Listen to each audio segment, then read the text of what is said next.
Good evening and welcome to the Spring Glen Church Theater Art production of Charles Morey's Laughing Stock. Let us remind you that there should be no flash photography during the performance, and please turn off all cell phones. And we now take you to the Playhouse in Peterborough, New Hampshire, on a cold day in February for our 25th anniversary production of Laughing Stock.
Jeez, it's cold. I know. I just have to find the master. You okay? Yeah. These things never work. Here it is. I've got it. Well, this is it. This is it. Yeah, this is it. Well, wow. Yeah, it is a barn. No, I mean, yeah, it really is a barn. The cows walked out, the actors walked in. Well, when? Well, not actually. I mean, the cows did walk out. They're not still here. But they did have cows here over 200, well, lots of years ago. In the dressing room when it rains, 2 centuries of dairy cattle. Woo! They renovated it in '33. That's when our theater started. Renovated. Where? Well, the stage. They put in the stage. Say, Gordon, I know what you're pulling on me. This is like a snipe hunt, right? Come on, where's the theater? This is the scene shop, right? No. Well, yes, we do build scenery here, but this is the theater. Where does the audience sit? Here, right here where we're standing. Well, you have seats. Of course. Over there, folded up. Oh, folding chairs. Metal. Folding chairs. Keeps them awake. No snoring during Peer Gynt. Whoa, you did Peer Gynt? Last year. So, what do you think? I know it's rustic, Well, rustic may be an understatement. but it really is charming. Loads of charm when it's cleaned up. I'd like you to be part of it. Well, great. What's the season? Dracula, Which one? The Balderston a and new adaptation, very faithful to the novel. whose? My own, Dracul, Prince of the Undead. No royalties. Oh, I look forward to reading it. So do I. I mean, well, it's almost not quite yet. And Charlie's Aunt and Lear. Lear. Here? Oh! Oh! Come on, that's awfully big for a theater like this, isn't it? Well, we're cutting it down, of course. A very lean, spare production. Lots of doubling and tripling. Loads of theatricality. It's one of the reasons we're trying Rep.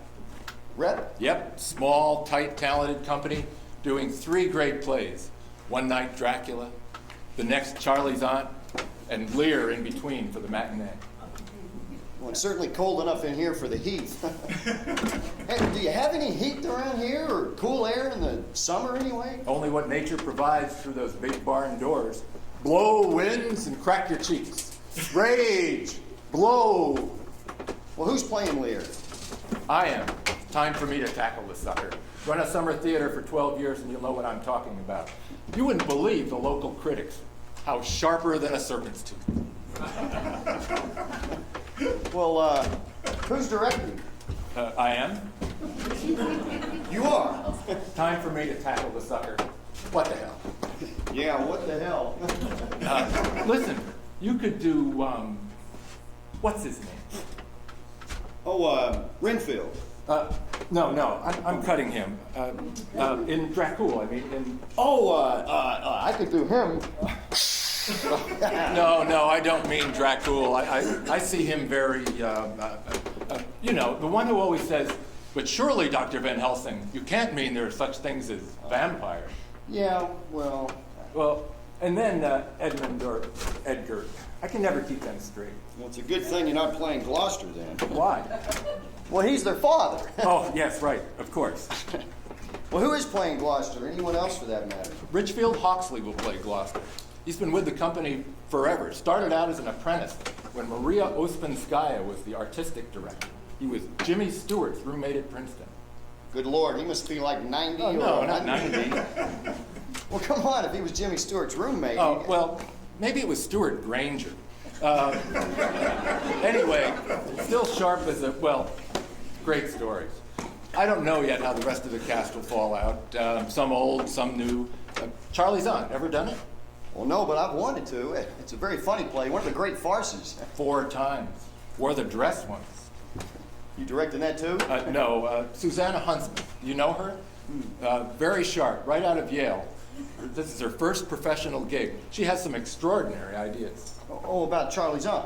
She did this amazing thesis project on Noel Coward in the Yale swimming pool. Puppets, gender switching, synchronized, very erotic. You saw this? No, she wrote Barbara about it. Barbara? Barbara DeMartino, our major donor. Without her annual donation, the Playhouse couldn't make it. She's very strong on encouraging young directors, particularly women who are daughters of her roommate at Bassett. She lives in Palm Beach in the winter. I'm sorry, Susanna? Barbara. Oh, well, you were saying about Charlie's On. You know, to be frank, and I'm not putting you on, I think you could wear the dress. Really? Well, would you want to?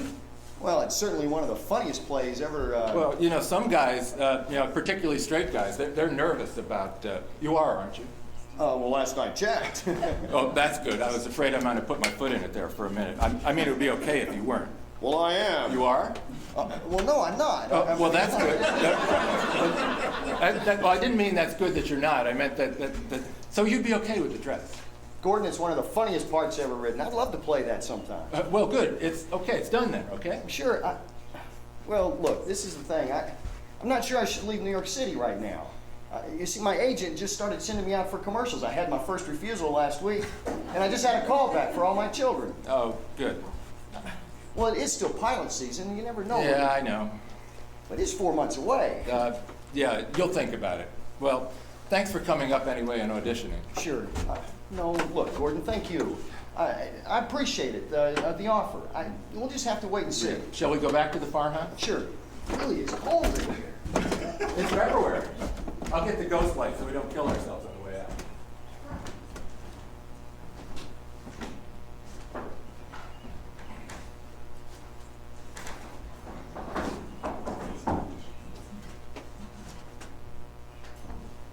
I know what it looks like now. But come summer, July, a beautiful New England evening with the sun setting back of our mountain, like Mr. Wilder says. And sometimes the sunset slants across the roof, through the sugar maples, and catches the screens in those big barn doors and creates a light you could only dream about creating on stage. And other times the evening light is so clear that it makes everything stand out like an impressionist painting. And crickets. And then a couple hundred people come here to sit in the dark on uncomfortable chairs in a 200-year-old barn with no air conditioning to watch us act out stories. Why? It's a complete mystery to me. A miracle of sorts. Who could not want to be part of that?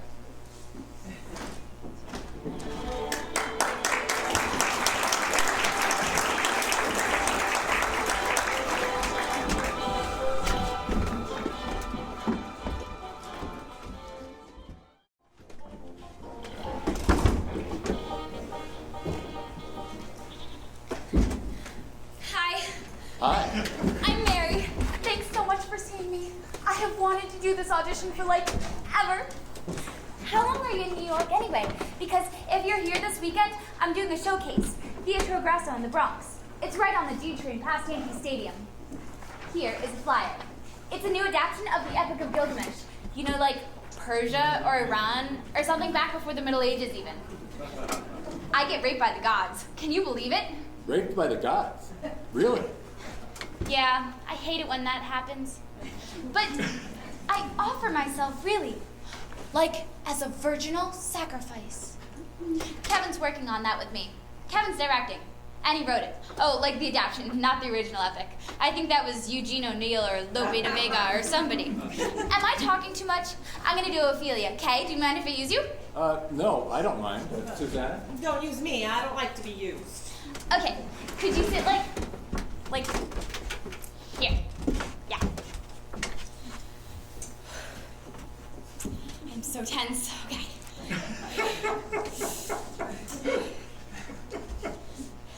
There's a fennel for you and columbines. There's rue for you and here's some for me. We may call it herb of grace, oh Sundays. Oh, you must wear your rue with a difference. There's a daisy. I would give you some violets, but they withered all when my father died. They say he made a good end. And will he not come again? And will he not come again? No, go to thy deathbed. He will never come again.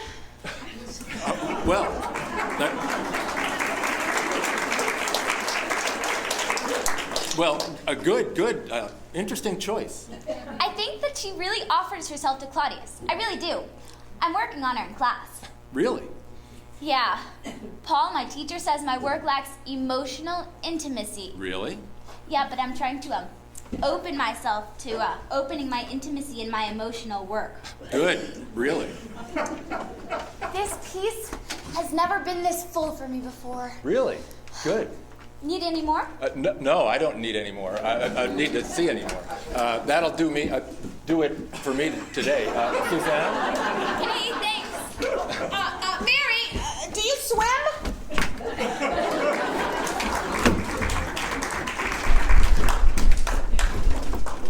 You fools! Pitiful fools! You shall tear each your eyes out yet in fear and horror of me, Dracul, Prince of the Undead. You think you have left me without a place to rest, but I have one last box. Search as you will, you shall never find me. I shall sleep in my earth box for centuries. My revenge has just begun. Hear my prophecy. Good. Tyler, tell me, you've done this before. Yeah, last winter at the Art Factory Dinner Playhouse. We used the old script, though. Creaks, I want to tell you. Now this text, whew, yours? I'm trying to do the novel justice. That's what I want to do. Do Dracula, Vlad the Impaler, justice. Boy, would that be refreshing. Is there a second act? It's coming. It's all. Well, if it's anything like this, you're home free, man. I need to do them again, you know. At the Art Factory, it was all so surface. Cape and smoke and teeth and prime rib, if you know what I mean. I hate all those cheap tricks. I want to find my inner Vlad the Impaler.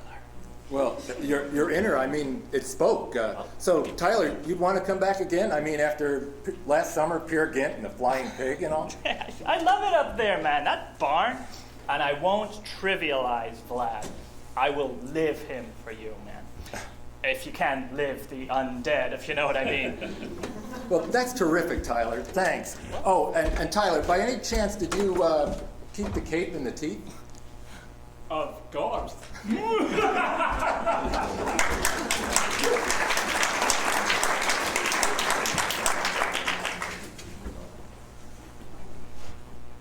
This the Playhouse audition? Yes. Come in.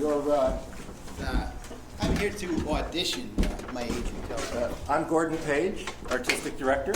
My guest director, Susanna Huntsman. You have a picture and resume? I don't think we've got one here. My agent didn't send it over? Doesn't look like it. I don't believe it. That hack. I don't know if I got one here. Don't use them much anymore. Really? Well, most people in the business know me. 30 years in the business, but I guess you still need a picture in your resume. It's just a formality, really, but Well, who's playing Lear? me? Of course. My time to tackle the sucker. I did it with Joe in the park in the early days before he started messing around with movie stars. So, tell me about your theater. Well, it's an old summer theater. It's a barn. I did that circuit. Kennebunkport, Ogunquit, the Lake District, the Cape, back when they did plays, before it was all Nonsense 5 and that plaid thing with aging adolescents from the, Well, from the, that thing. We do plays, no musicals. Well, good. That's why I'm here. I'll do Gloucester for you.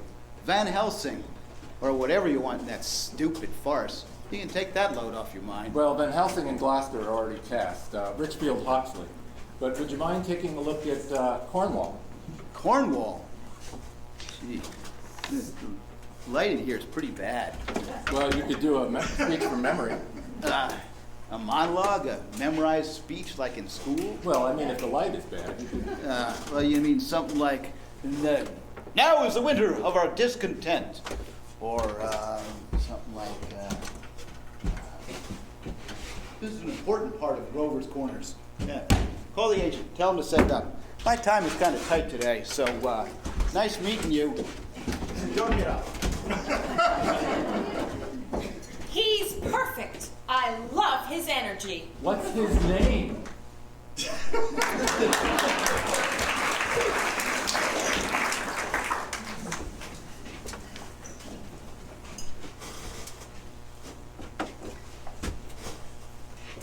Barbara? Mrs. DeMartino, this is Gordon Page. From the Playhouse, yes. That's right. Peer Gynt, it was called. Those were trolls. Oh, well, I am sorry. Sound of Music? Well, I don't think we could fit the Alps in the barn. Those were fjords in Peer Gynt. Fjords. Fjords. No, not Fiji. Fjord. Fiji is in the South Pacific. Why, yes, I have seen that one. It is a good one, and Bali hi to you too. Well, actually, we were wondering, you see, we haven't received your annual very generous check, and oh, I see. Peer Gynt. You really feel that? No, we will never do it again. Nor anything by Ibsen again. Nor anything like it was by Ibsen again. Really, I promise, never again. Oh, thank you, Mrs. DeMartino, thank you.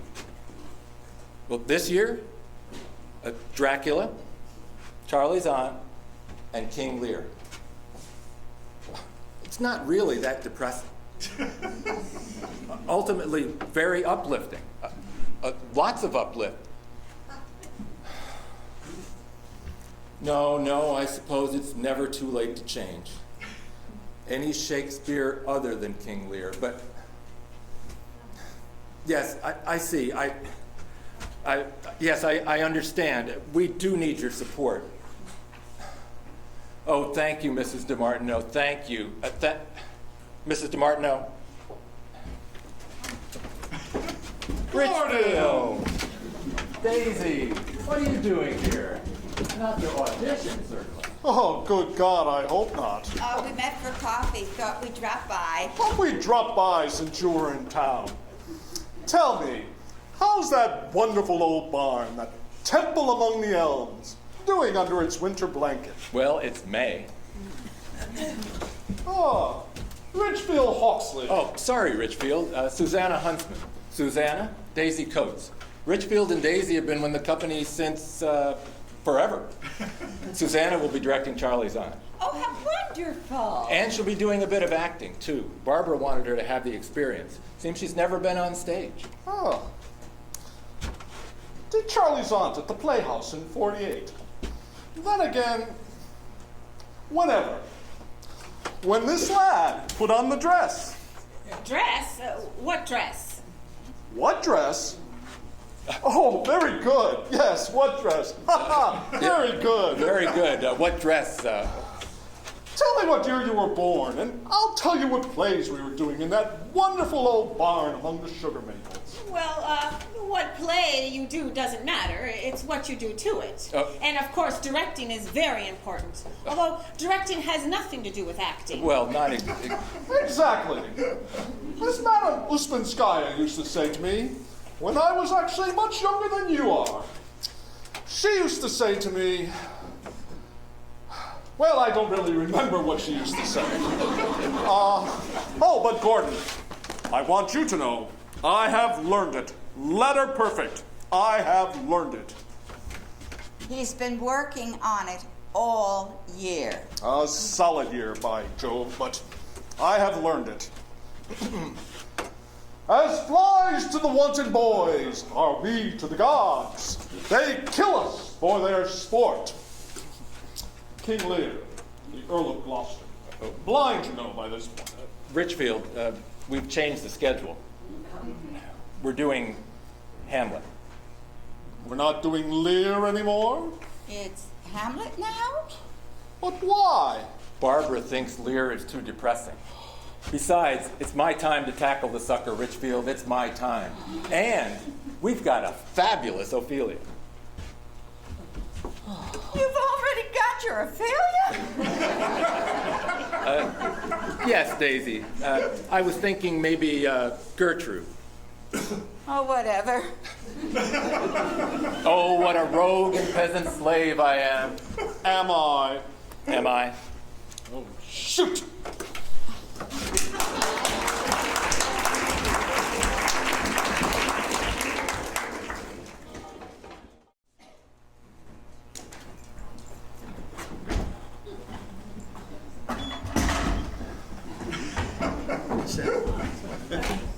Well, okay, let's get started. What's first here? Cocktails. Not yet, not yet. Let's see, Craig, it's up to you now. Craig is our, what is your title now? You've taken on so much. Producing, executive, administrative, director. So, bathrooms, budgets, and books. Does that sound about right? Be nice to him. He fills the toilet paper dispensers and writes the checks. But I sign them. Very humorous, Gordon. Per usual. Well, I don't have to tell you how happy I am that you're all finally here. I stay up here all winter while Gordon does artistic things in lofts and basements in New York. And it's been a very long winter. It's always a long winter.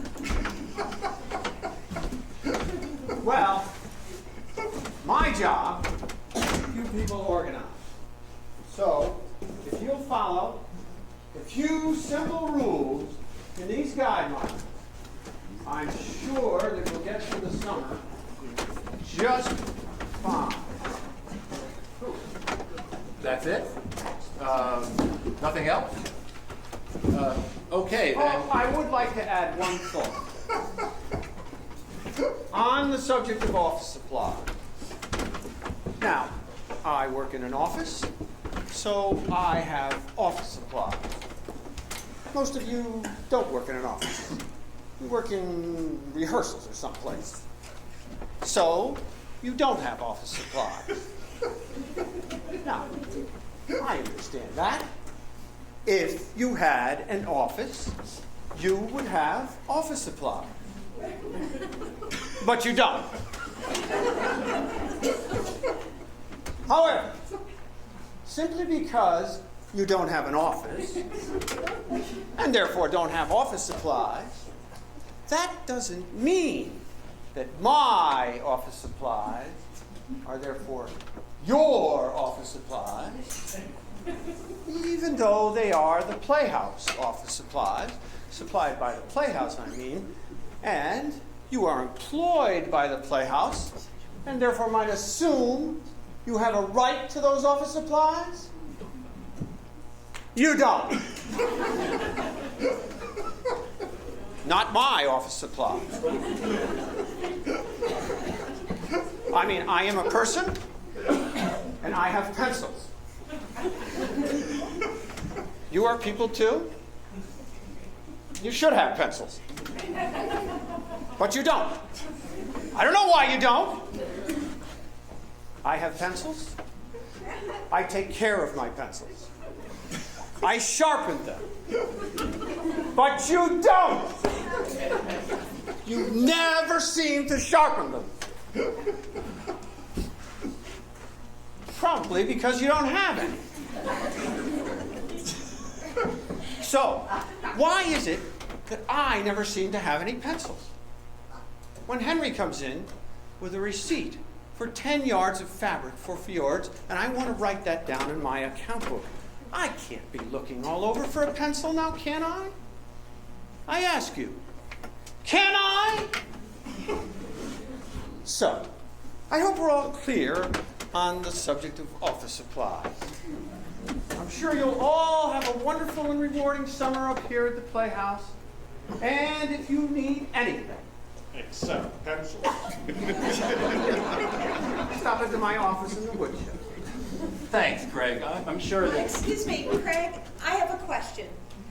What is the proper procedure, the correct protocol, as it were, to get our money back if the Coke machine just eats it and we don't get a Coke? What the hell is that about? The Coke machine.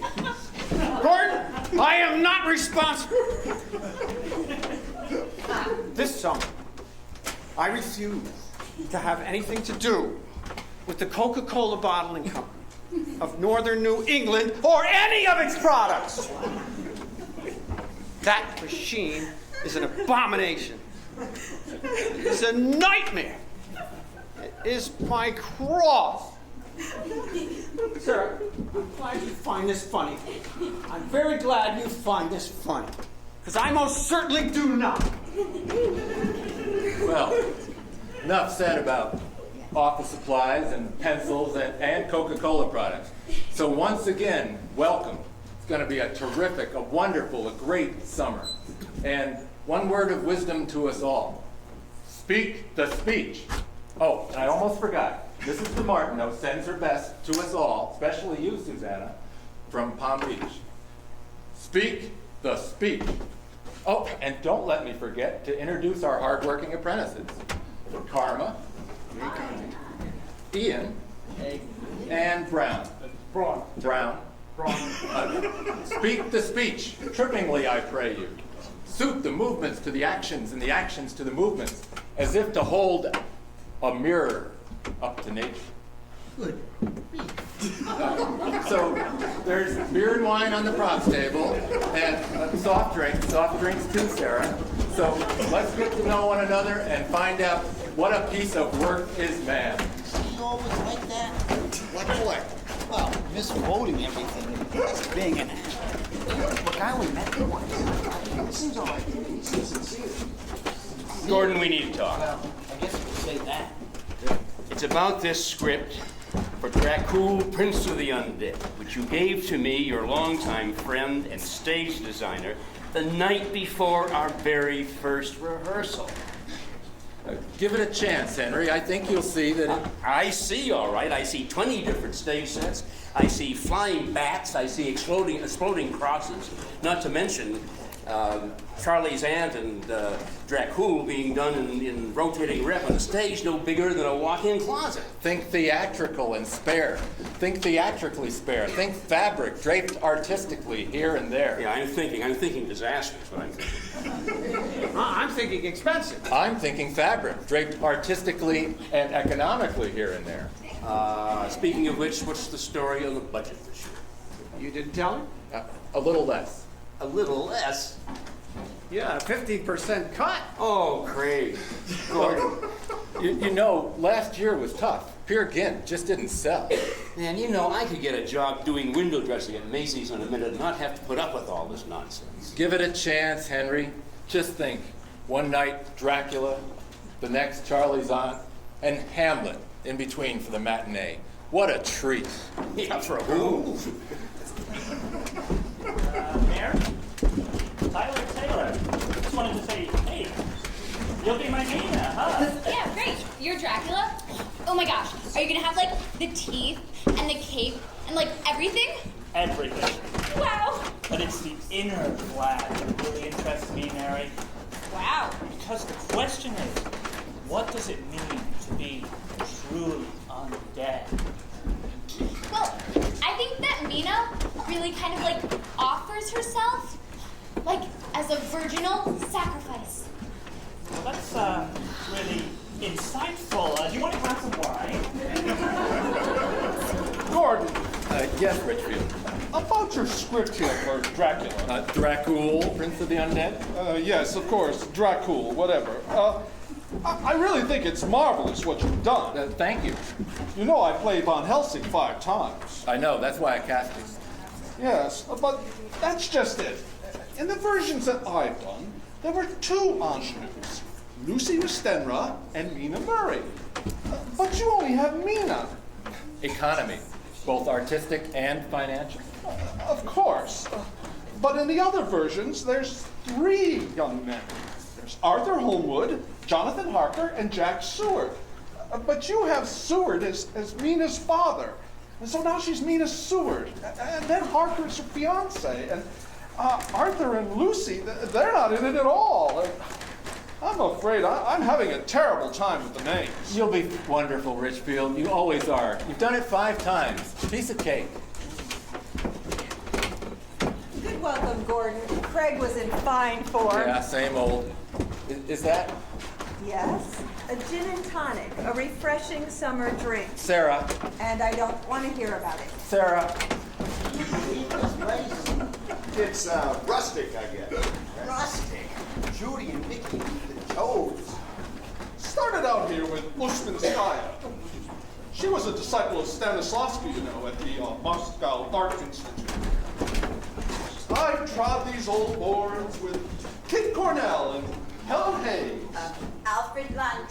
Alfred Lunt and Lynn Fontaine. Okay, well, have any stars been here? I gotta warn you up front, I don't do shtick. Good. This farce crap doesn't interest me. Farce? I don't think Charlie's Aunt is a farce. What did she just say? This could be more interesting than I thought. Gordon Wilder is here, you know. Oh, I did Howie right here on this stage with Thornton Wilder as the stage manager. Is Howie here this summer? I wanted to ask you about this Epic of Gilgamesh that you were in.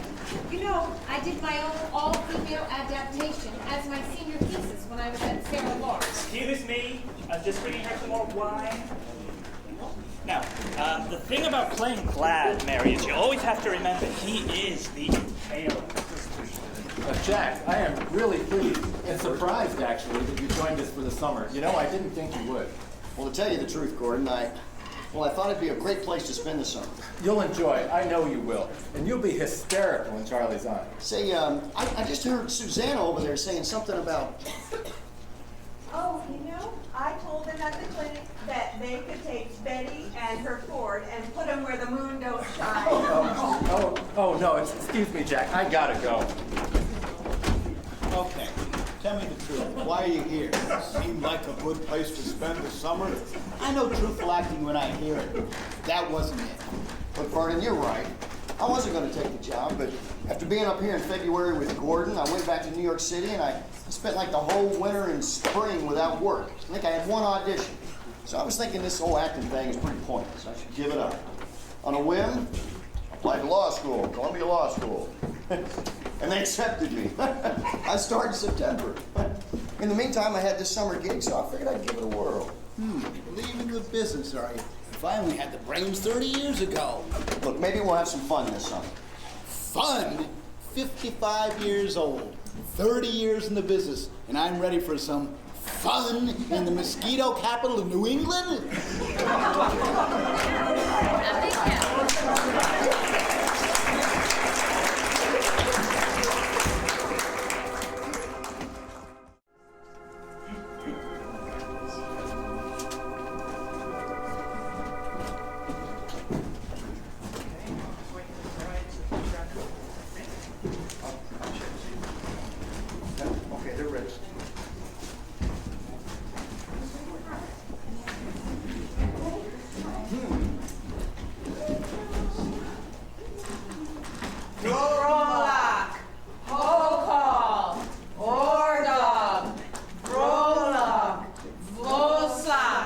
Okay, good. That's a good start. In the few minutes we have left, let's just jump right into your first scene, Tyler. See if we can just throw it up on its feet and breeze right through. Yeah, I'd love to. I'm raring to go here. Okay, so peasants finished chanting Rolak, Pokal, or dog, and You'll tell us what that means sometime, won't you, Gordon? of course. Okay, Tyler, when the lights change, you're here-ish, and Jack, you're still about there-ish, and okay, welcome. Gordon. Yeah. I'm sorry for stopping. And before we've even started, Not at all. How do I get here? What do you mean? I mean, how do I get here? Walk. In light? In the dark? Am I discovered? In light. Thanks. Good, so, Now, what's my as if? as if? As if I'm coming from... As if you're coming from your front door. That's what I thought. Okay, Tyler, you enter as if you're coming from your front door, and welcome. Have you thought about morphing? Morphing? Well, what if I morphed? Morphed from my bat form, or possibly my wolf form, into my human form. and how does one morph? Acting, Sarah? Acting? Ooh, acting. Well, Tyler, I don't know. No, let me show you, Gordon. Just let me show you. Now, I haven't worked on this. It's not fully internalized yet, and it would need some music. Oh, I'll hum something from Jekyll and Hyde. But this is kind of the idea.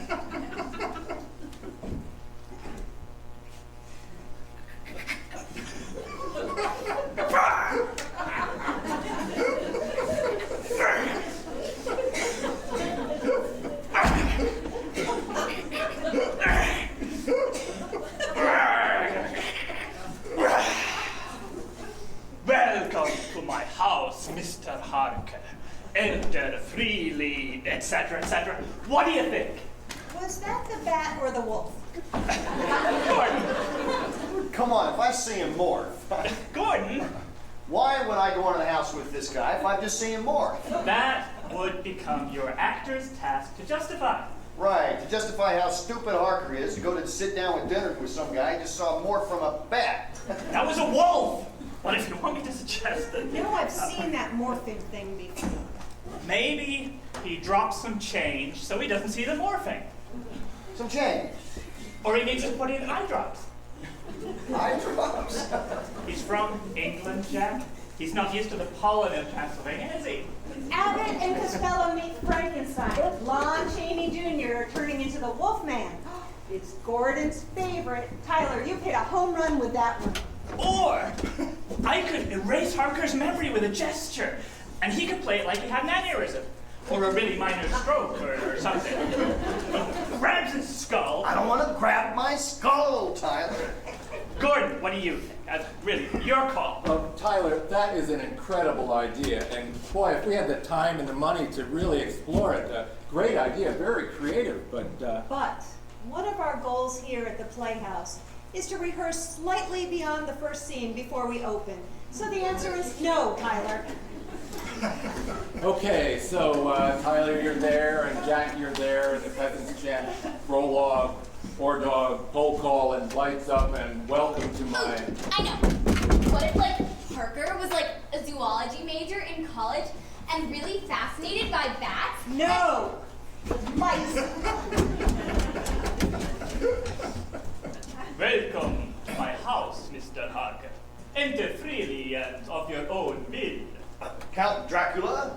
I am Dracula, and I bid you welcome to my house. Come freely, go safely, and leave something of the happiness you bring. Wolf howl. Act with me, Sarah. Become the wolf. Ooh! The children of the night. Ah, listen, what music they make. May I stop? Of course, anytime. Good, thanks. I'm sorry, but there are a lot of issues when you're playing the undead, you know. Oh, I know. Where's the house? Behind you, kind of up center-ish. Does that work for you? So the front door is behind me? Could be below you. Wouldn't it be better if I were in the door, holding the door? So the first thing we saw was my claw-like fingers slowly wrapping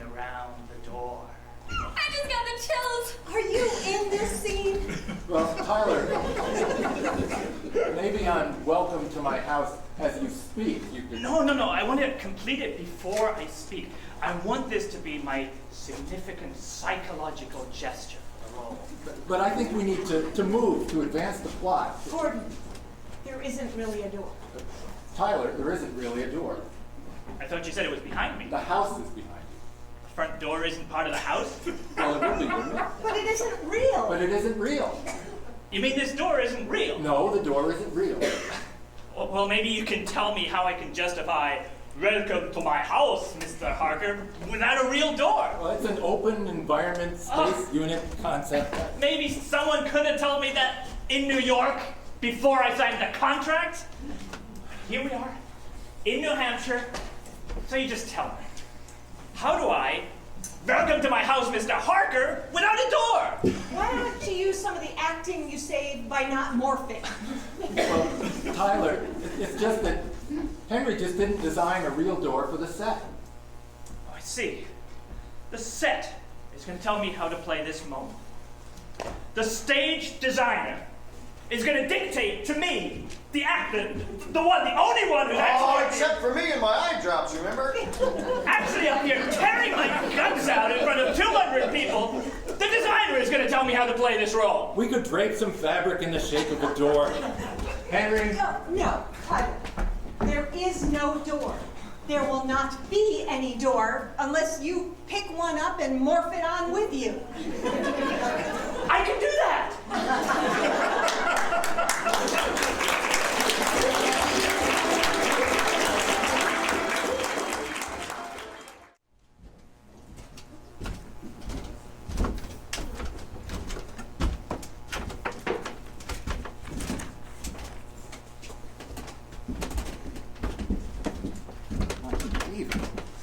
Is this really true? It's really true.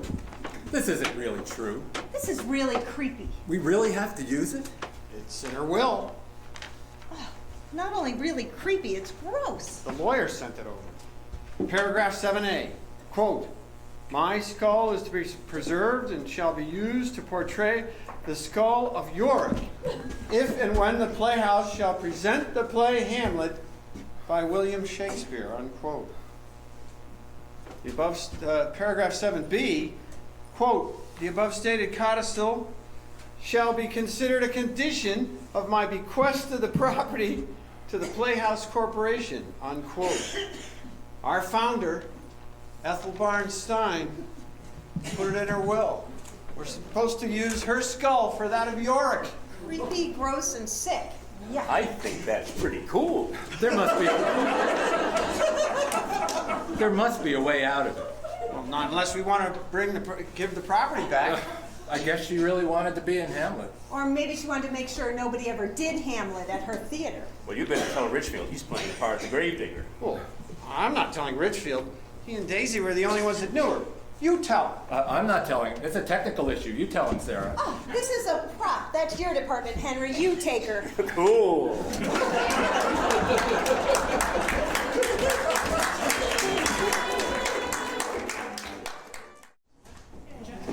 Everybody here?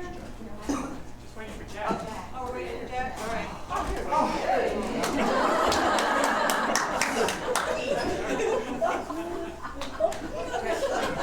Tea served. Look out, here's tea. Well, what topic, Dewey? All right now. Okay, now this is the tea in the hat bag, right, Sarah? Right. Okay, so how do we, where's Susanna, the director? Well, Susanna said she finds staging rehearsals boring. So she wants you guys to just kind of figure it out and then she'll fix it. You're kidding us, right? The gag, as I recall, is really rather simple, but very effective. Because the audience just loves this thing.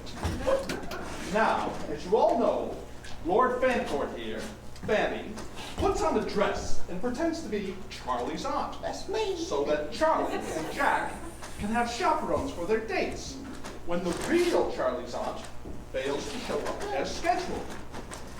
When the real aunt does show up, no one knows it's her. So Fanny here continues the masquerade by serving tea. Tyler here, playing Jack, pulls the cups. Fanny, you pour. When Jack pulls the cups away from where they're supposed to be, the tea goes into the hat.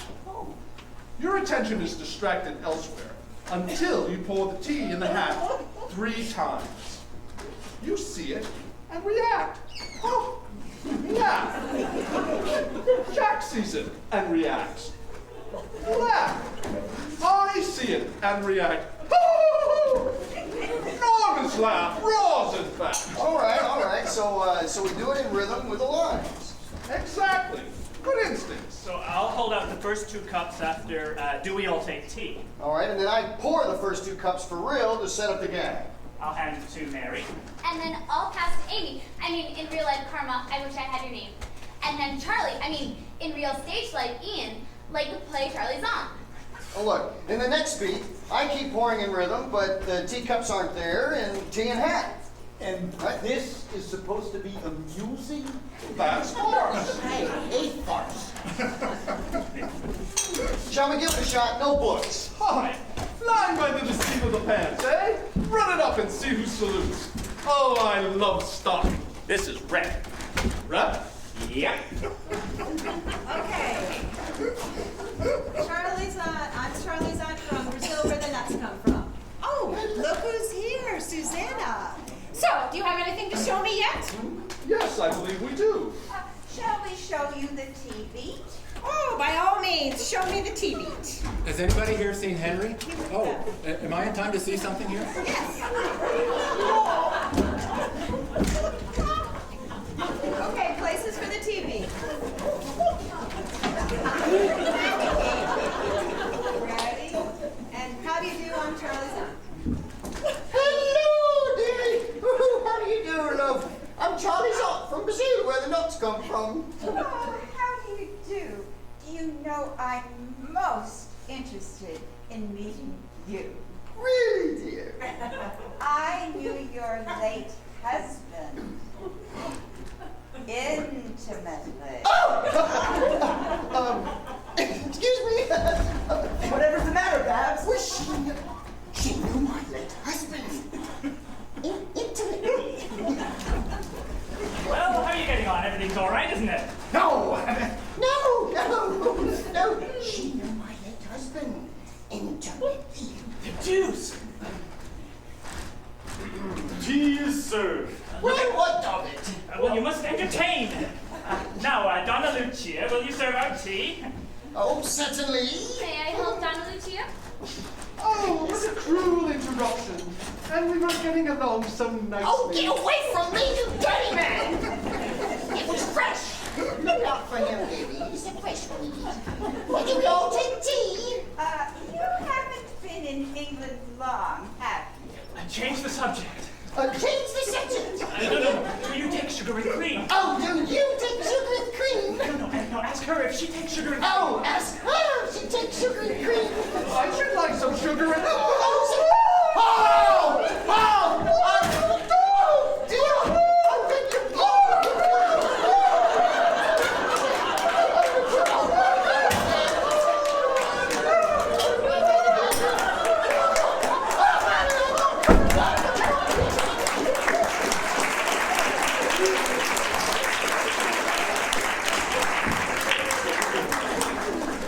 That's terrific, wonderful, great, whoa, tight, clean.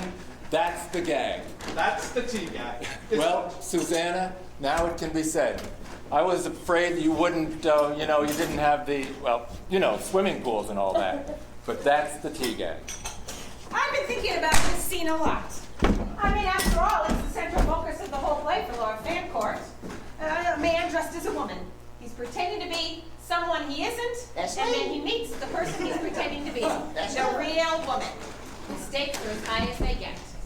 The question is, and only Lord Fancourt can answer this, is she a transvestite, or is he a cross-dresser? The distinction is vital. Do you see? What do you think? Well, I think it's a 19th century farce. What? Gordon, come on, it's funny. Yes, a guy in a dress is funny. Unless you're the conflicted soul in a dress. Look, I've worn the dress. I mean, I haven't worn a dress, not me personally, but I've acted. You know, Richfield saw my fanny, didn't you, Richfield? And a fine fanny it was. Then you should both understand that at the heart, this is the crisis of gender, anguish of gender crisis. I want to explore that. After all, and that reminds me, right here at the crisis of the scene, I want to put in a new sound cue.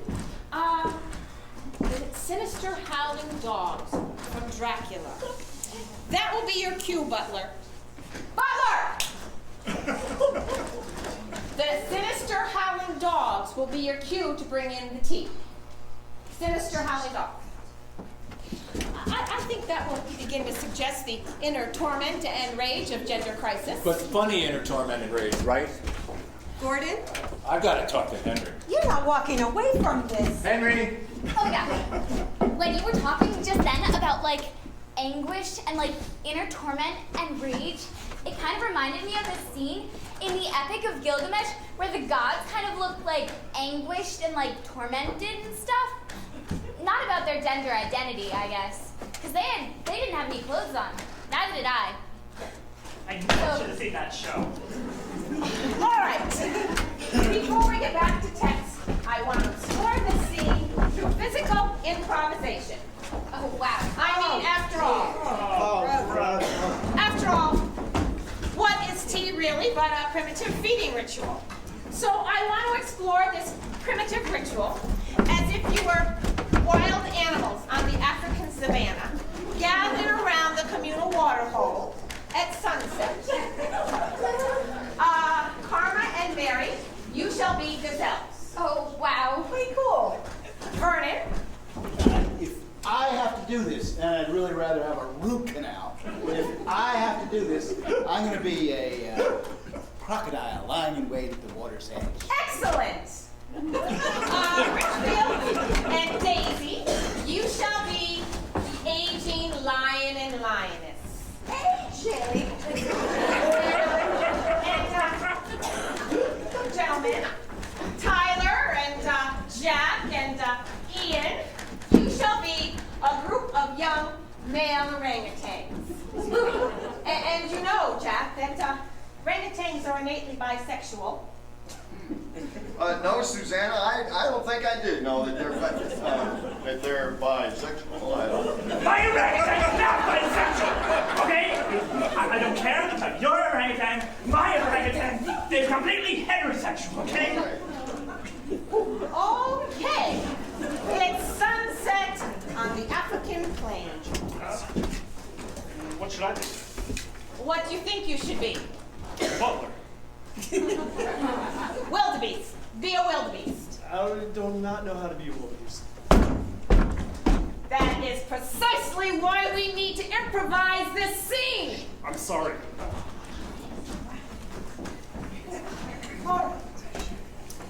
Sunset on the African savannah. Excuse me, Yes, do you want like gazelle sounds? of course. What do gazelles sound like? Oh, they witty. Witty? Nay! Cool. All right. The sun sets warily over the hot, dry African savannah. Two nimble gazelles wearily approach the ever-shrinking communal pool. Come along, everyone. Yes, the proud huntress and the aging, toothless alpha male. Toothless? Stay in your bubble. Keep your bubble filled. I think I broke my bubble. I bit it with my teeth. Oh, come along, everybody. Stay in it. And you two orangutans, come on. Come on, orangutans.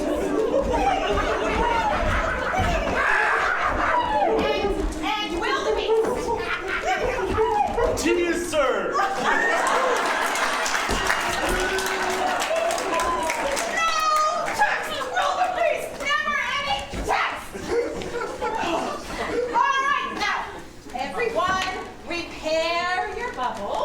Repair your bubble. Fill your bubble with the breath. Find your bubble in the breath in the center of imagination. we feel like to be a gender-confused orangutan on the African savannah. Keep your hands out.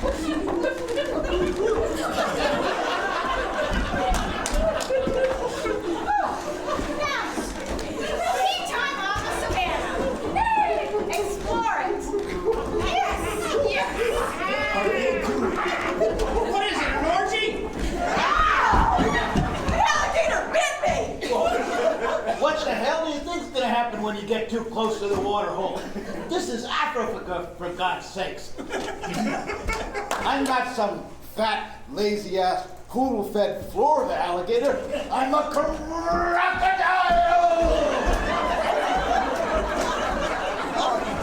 Susanna, I'm either a cross-dresser or a transvestite. I haven't figured that one out yet, but at any rate, who the hell cares? You know why? Because I'm starting law school in 7 weeks. Jack, you've given me an idea. Henry, Henry, I'm glad you're here. I want to change Lord Fancourt's costume. On the right side, we want a dress. On the left side, trousers. When he faces stage left, we will see the woman. When he faces stage right, we will see the man. And when he faces down stage center, we will see and understand the duality. A bit risky, but I think in Jack here we have an actor who can A lawyer. pull it off. And in 3, 2, 1. Yes, time. End of rehearsal. Thank you, Actors Equity Association.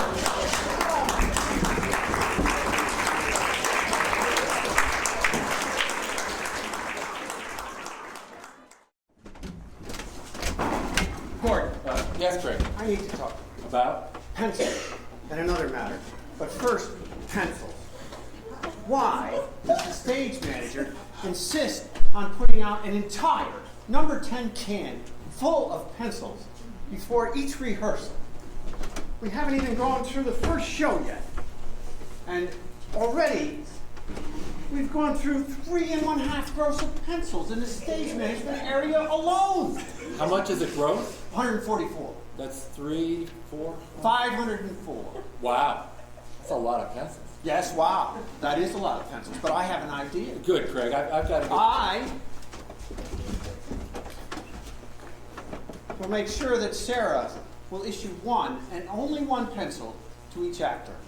She'll write their name in at the time it is to be issued. Perhaps on a piece of tape. Initials would do, I suppose.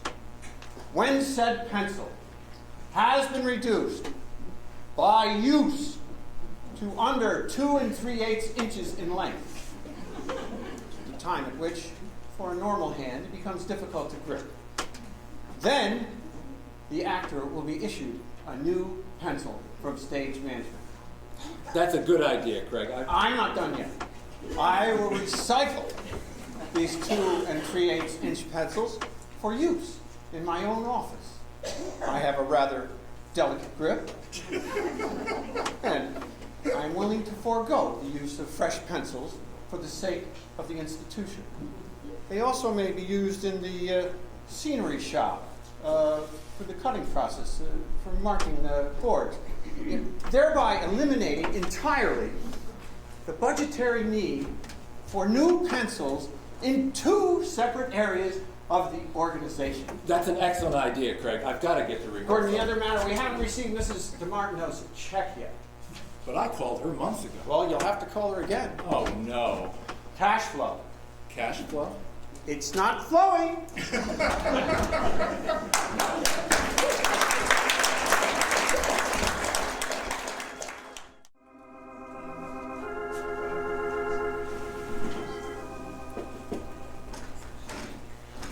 Hey, good morning.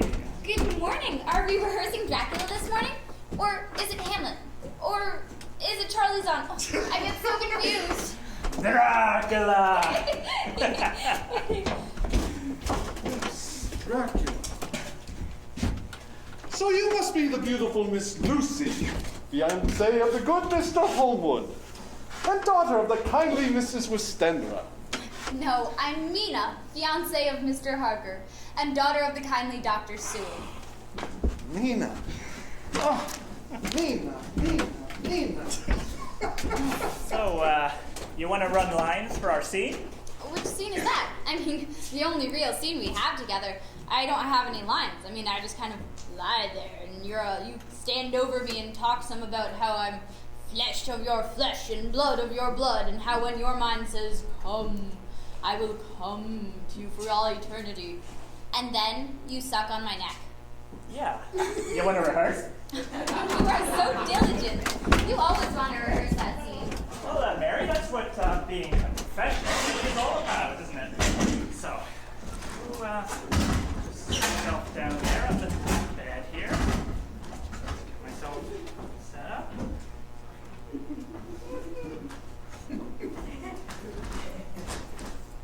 And to that end, this.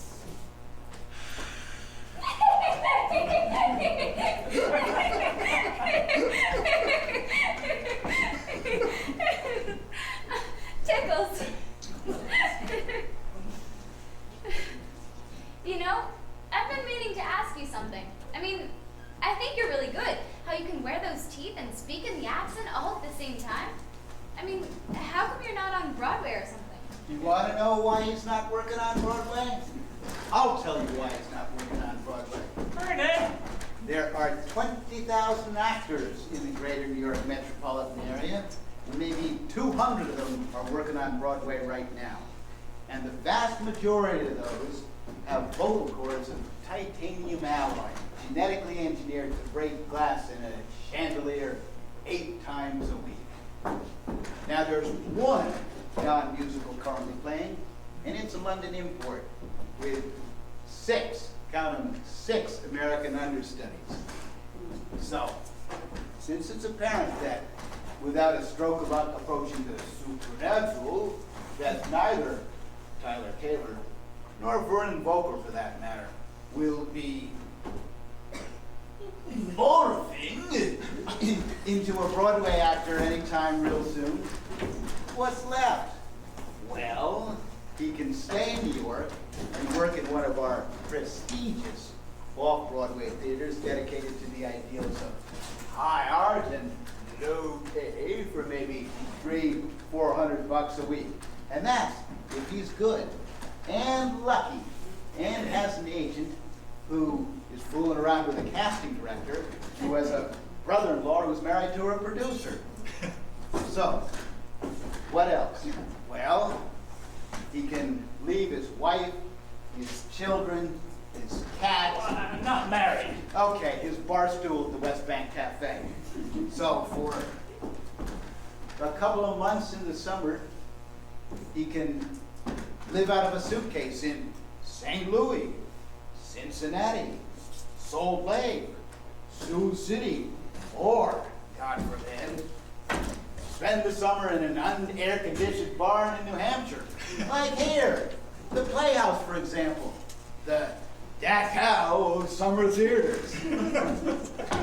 Or he can stay in New York and keep his straight job as a bartender, waiter, word processor, phone sex operator.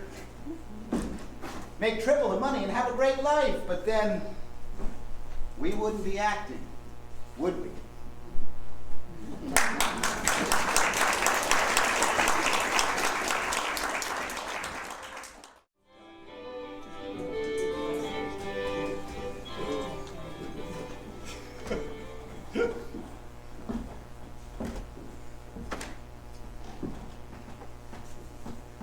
Oh, that this too solid flesh would melt, thaw and resolve itself into a dew. Or that the everlasting had not fixed his cannon against self-slaughter. Oh, God, God, how weary, stale, flat, and unprofitable seem to me all the uses of this world. How weary, stale, flat, unprofitable, profitable, unprofitable, seem to me all the uses of this world. Ain't that the truth? Sarah, is that you? Who did you think? The ghost of Hamlet's father? I just thought I'd try to catch a little rehearsal. God knows I need it. I was wondering, you rehearse everybody else and then you just jump over your parts. I'm trying to just get the whole thing up on its feet. Besides, I shouldn't be playing this part. I'm too old. I look at Jack, who's the right age, and Tyler even, and I just think that... So you're too old. Barrymore played it at your age. Sarah Bernhardt was 60-something. Not only was she too old, she had a wooden leg, and she was the wrong sex. Oops, excuse me. Non-traditionally gendered? Otherly gendered? Whatever, Susanna would have loved it. That reminds me, we really need to discuss that little costume issue that came up the other day. What? What? You sounded pretty good just now. No, I didn't. Okay, you didn't. Have you heard about Jack leaving the business? Going to law school in the fall? Yeah? Well, that really ticks me off. Why should it tick you off? I brought him into this company. I hired him. And he's doing the job you hired him for, and doing it well. Of course he's doing it well. It just disturbs me is all. Oh, so it doesn't tick you off anymore, now it disturbs you? Why is that? Why is it that it should disturb me? Because when someone like Jack leaves the business, someone with a real promise for the big career that none of the rest of us ever had, or maybe even had a chance to have, when someone like that leaves, it disturbs those of us who remain. Because it calls into question all the decisions we made along the way, or didn't make and just let happen. Calls into question our lives. It doesn't have anything to do with Jack. It's about us. Oh, you're too smart for your own good. You know that? Yes, I do. Makes a very good excuse for drinking. Is that? Yes, a little gin and a lot of tonic and ice. Do you think you should? You used to like it when we drank together. We had fun. When we drank together. Then you started drinking by yourself, even when we were drinking together. Are you okay? Sure, taking it one drink at a time. How does it feel to be back here this summer? Oh, just another playhouse summer. Mosquitoes as big as sparrows. Hot and humid enough to make your eyeballs sweat. Actors being actors. Where did you find that Vernon, by the way? The talent agency for the terminally embittered?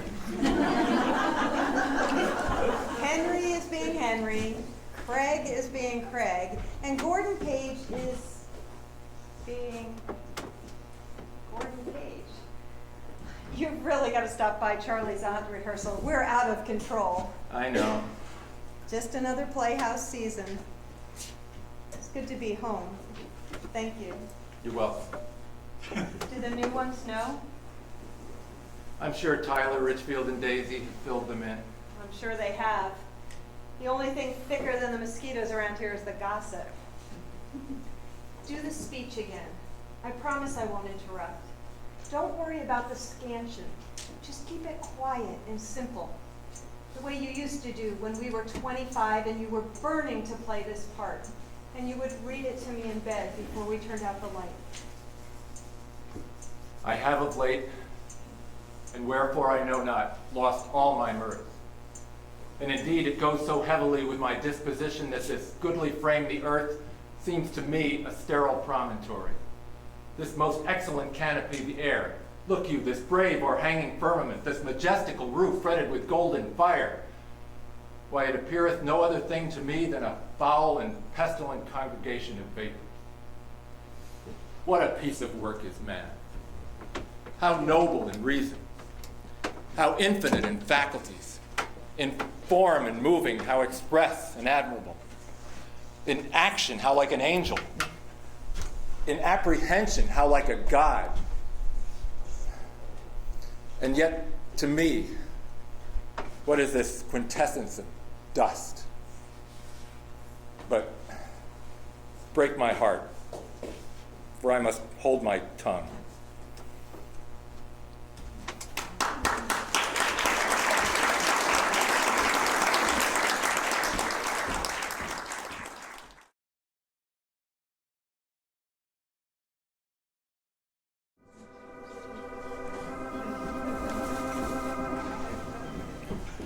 Well, Mrs. DeMartino, I'm not sure I can explain that costume.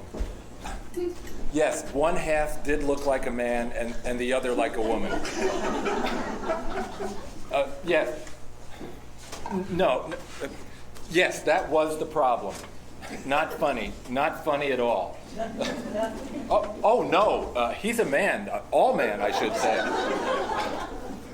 Well, I wouldn't know that. It's not really my job to check that sort of thing. I suppose somehow Susanna Huntsman, our director, your college roommate's daughter, she directed the play. I didn't. I suppose somehow she thought it would illuminate the text, make it more relevant.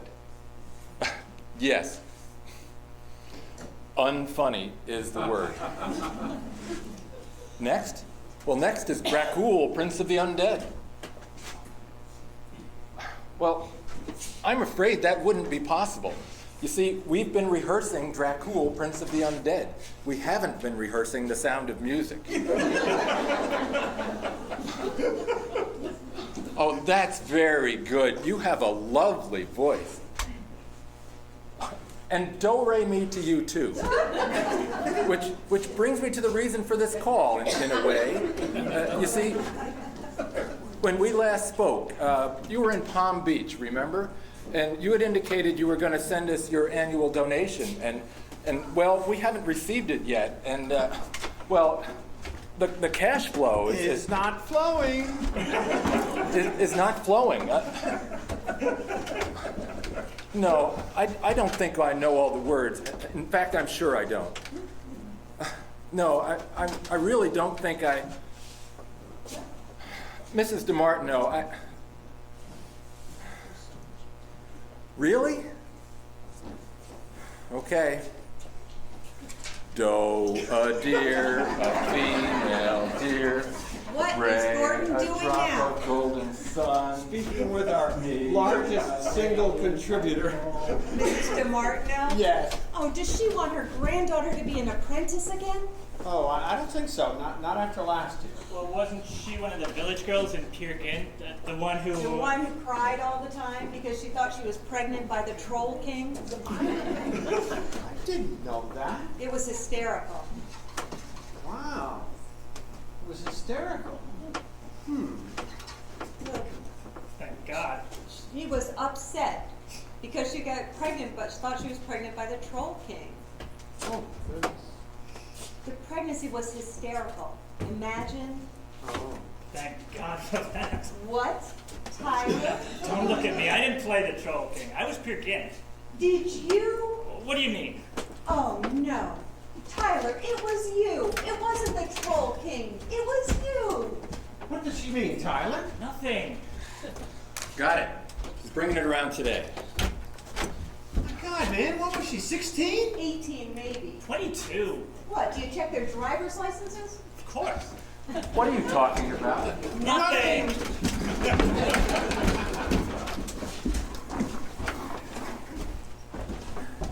Henry, how are we? How's the set? It is not set, it is sets. It's in the plural, Gordon. You know, with this Shakespeare skit of yours and this Batman extravaganza you're trying to plan, we're just not going to make it. You always say that, and you always pull off a miracle. Listen, the special effects in Dracula alone. Dracul, Prince of the Undead? All right, special effects in Dracul, Prince of the Undead. It's more than any company with a budget 10 times ours would be able to achieve. I know you can do it. I don't know, Gordon. You know, we got flying bats going around, we got exploding crosses, and we have these pathetically puny little pencils we're working with. Peer Gynt had a lot of effects. We flew Peer, sort of, on the flying pig. Yeah, I know. Wasn't it Barbara DeMartino's granddaughter who dropped the flying pig and Peer Gynt right on the Troll King? That was an accident. I know it was an accident, Gordon, but the point is that these apprentices are running around all the time doing these special effects for you. Carmen and Ian and Ron. Great kids. Yeah, they are great kids, but the point is they are working all afternoon on Charlie's Aunt, they're working all evening on Dracul, Prince of the Undead. staying up all night so they get ready for Hamlet the next morning, and half the time, they don't even know what play they're working on. They'll do fine, Henry. They always do fine. They learn so much from you. You're a real mentor, you know? You give them the confidence to do the amazing things they do. How appropriately stated. Hey, listen, you Prentine, loyal disciples of the Rapture Dionysus, if you're going to take that through the door, you have to fold the ladder up and carry it sideways. Hey, Brown. Wrong. What do you know? Let's see. When I hear the howling dogs, I bring out tea. That's all I know. I think I've made my point. No, a deer, a female deer, hooray, a drop of coke. Sarah, Henry's a bit worried about the effects in Dracul. No. A little worried? What do you think? Oh, I really like when they tried. You must be the beautiful Miss Lucy, fiancée of Mr. Homer. Oh, no. Fiancée of Harker. It's the beautiful Miss Nina. I rest my case. I gotta go. You're such a pessimist. Charlie's aunt looks great. I know. At the end of the first night, they had more paint on the actors than they had on the stage bed. The audience loves that sort of thing. Makes them feel part of it. Live theater. Listen, if they loved Charlie's aunt, they're going to go crazy about Dracul.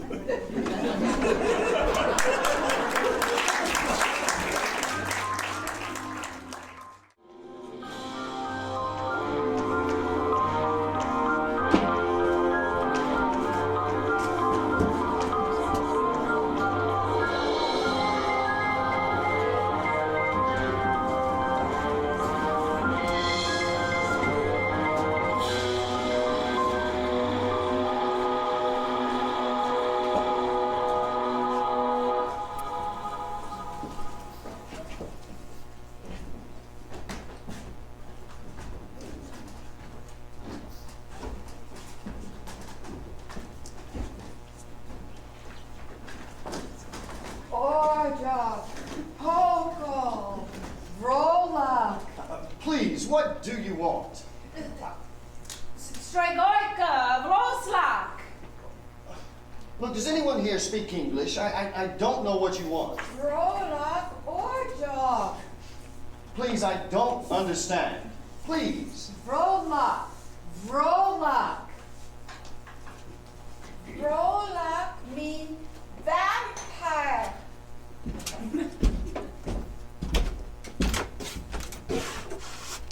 In the year of our Lord, 1892, a series of documents came into my hands. These diaries, newspaper articles, and letters of dear friends one to another have been placed in an order so as to reveal a story so at variance with the possibilities of contemporary belief as to appear the ravings of madmen. We offer no proofs. You have only my word before God that what follows is pure and simple fact.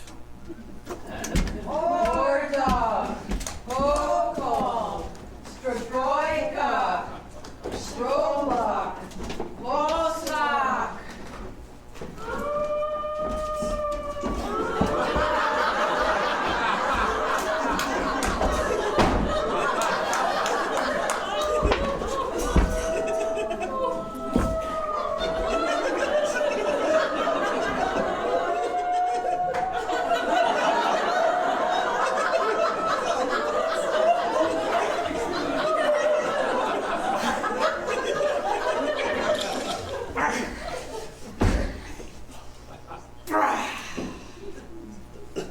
Welcome to my house, Mr. Hart.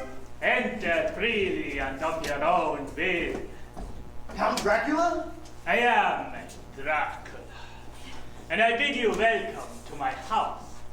Come in.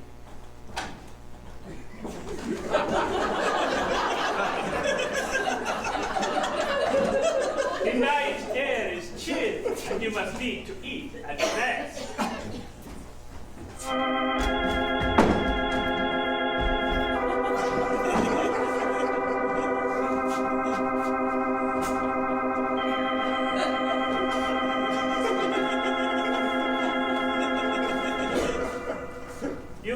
trust excuse me that I do not join you, but I never eat food. Yes, thank you, Count. My employer, Mr. Hawkins, extends his regrets that he could not attend you personally, but he suffers from gout. I am confident that you will serve my needs. Harker, Jonathan. But come, tell me of England and of the house you have purchased for me. Listen, the children of the night, what music they make. Why is it you wish to go to London, Count? It shall make me feel young again.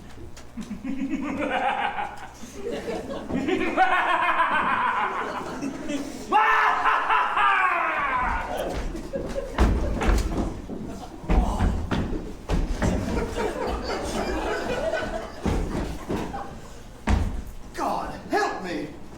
What is old Mr. Hawkins, my employer, suffering from gout and unable to make this journey, get me into now, I ask myself. At once I began to search the castle. I ran up the stairs to the highest tower, and as I leaned out the window, the wild crags of the Carpathians arrayed before me in the bloodless light of the full moon.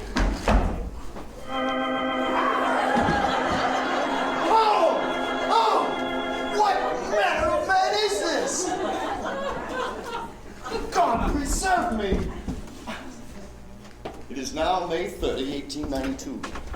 In the awful light of a gray dawn, I watched a band of Transylvanian peasants load 50 great wooden boxes into their crude-wheeled handcarts and draw them slowly through the castle gates. Well, the Count intends to go to London, and I'm to be left here! Oh, left to them! The horrid brides of Dracul! I must attempt to scale the castle wall! Yes! Oh, God be merciful!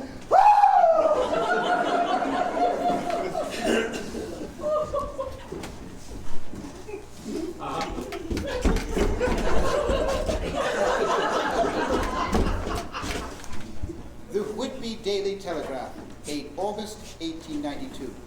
One of the strangest and most sudden storms on record has just occurred here. It was centered upon a foreign vessel which had strangely appeared in the harbor. There was not a living soul aboard, only the body of a poor seaman whose throat had been strangely ripped open as if by some animal. And strangely, a large wolf-like dog was seen leaping from the vessel.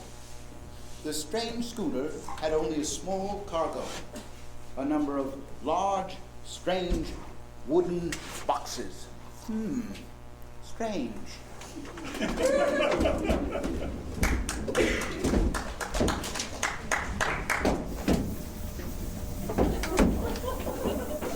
"11th of August.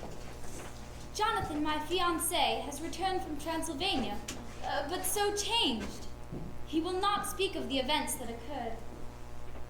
My, the fog is thick tonight. I am so tired. So tired.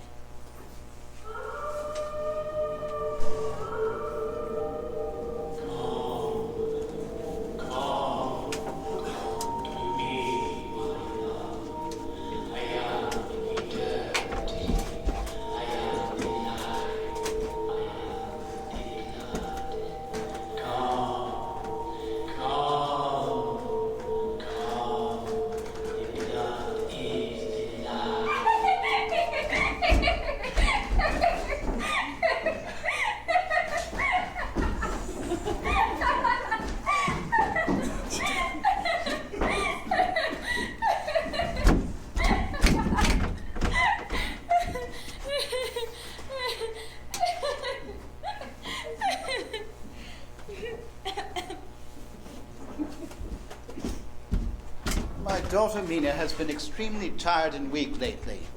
What the heck is going on with the fog? Tyler, turn off your mic.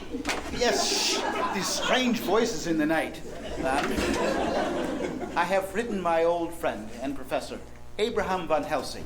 He is not only a medical doctor, but also philosopher, metaphysician, and specialist on strange diseases.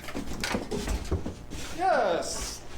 Ah, you must be the beautiful Miss Lucy, fiancée of the good Mr. Holmwood, and daughter of the kindly Mrs. Westenra. No, I'm Mina, fiancée of Mr. Harker, and daughter of the kindly Dr. Seward. Yes, well, whatever your name, of course you are. I have the so great pleasure to meet you because you are so beloved. They tell me you are trifle pale. No, I'm fine, Dr. Van Helsing. Absolutely fine. Miss, Mina, forgive me. I wish to examine the glands in your throat. Oh, Gott im Himmel! What is it? Doctor, what's the matter? Oh, nothing, my young friends. Tell me, Miss, Mina. You seem to have 2 puncture wounds on your throat. Do you know where they came from? No, I don't know. Leave me alone. Miss Lucy. Miss Mina. Oh my God, Mina. Oh, Jonathan, hold me. Don't go away. Perhaps we should step into the other room, yeah?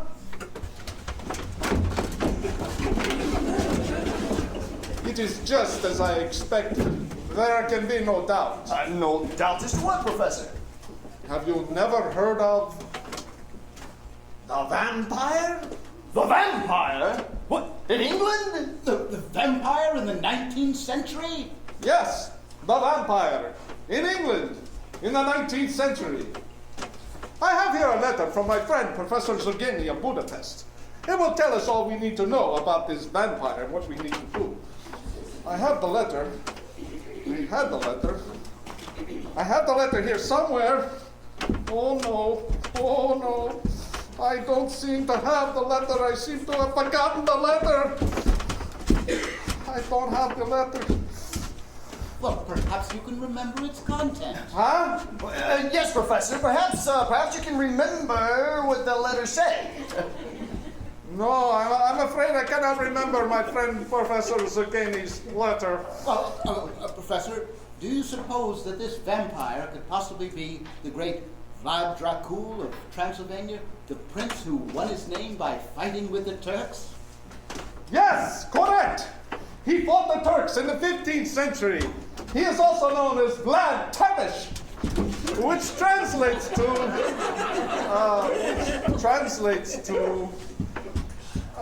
help. Oh, I know. It translates to Vlad the Impaler. I studied Transylvanian at Cambridge. And why do you suppose he's called the Impaler, Professor? Yes, what do you know about that, Doctor? Nothing. But if I had my letter... No, Doctor, please don't leave us now. Do you suppose he can appear in different forms? Perhaps the rat, the wolf, and the bat? Yes, I suppose he could. Very interesting. And strange. Yes, very interesting. And very strange.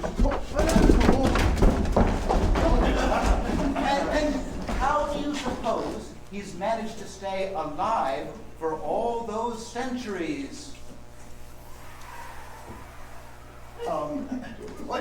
Professor, how does he stay alive for a century after long century? Yes, I know. He flourishes by replenishing his own blood with the blood life of the living. Yes, the blood life of the living. But surely, Van Helsing, you can't mean there are vampires in this day and age. Oh, yes. He is called Nosferatu, the undead. And your mortal weapons are powerless against him. Good Lord, if this is true, then how do we begin? Even if we find him, we can't possibly destroy him. Well, I don't know. I forgot the letter. Well, Professor, perhaps you should have memorized the letter. Memorized? Yeah, like in rehearsal. You're telling me I should have... I think what Dr. Seward here means is that in preparation preparation for our little meeting here today in 19th century London, in rehearsal, as it were, that it would have been nice if you had committed the letter to memory. You see? Committed it to memory. I haven't, Professor. The letter from your old friend, Professor Zagani in Budapest. Oh, thanks. Yes, thank you, Mina, darling. There is one way that the vampire can be destroyed. A wooden stake must be driven through his heart. Well, but surely, Van Helsing, you can't... Mina, look, back to bed now, dear. You see, now we have the letter, you see?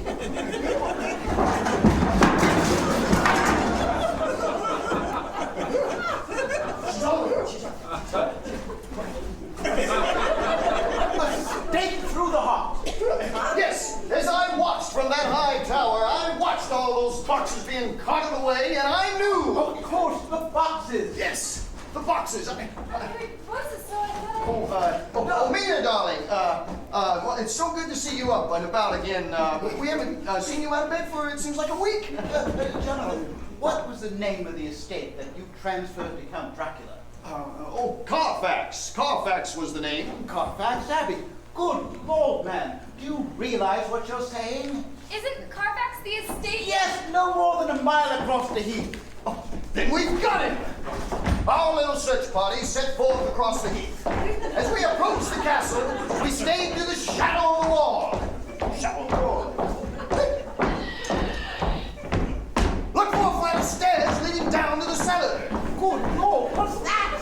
Wait, it's a bat. Well, shoot it. All right.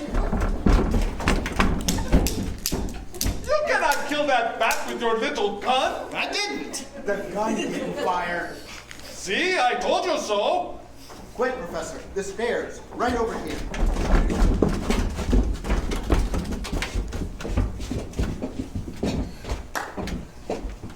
I can't quite recall how I fell asleep last night.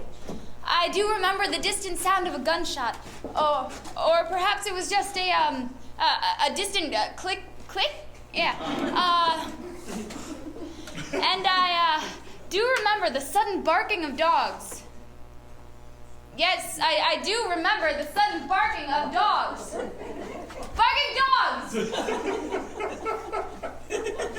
And then there was a silence so profound that I got up and I looked out of my window. And all was dark and silent.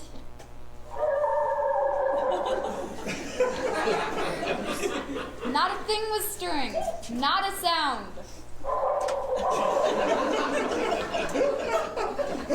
And all to be grim and fixed as a silent death.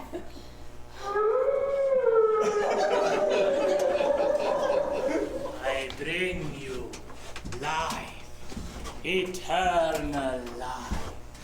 The blood is the life. The blood is... Tea served. Here's tea. Tea? Yes, you must serve. Yes, the tea is the life. The tea is the life. Play! I heard the barking dogs. Do you take cream and sugar? I'll play! You must be Charlie's aunt from Brazil. I've waited so long to meet you. I have lived in many centuries, many continents. Yes, even in Brazil, I am known as the Impaler. Won't play! Go back! Go back to where the nuts come from. So she can be mine for all eternity. I morph you away! Away! Away!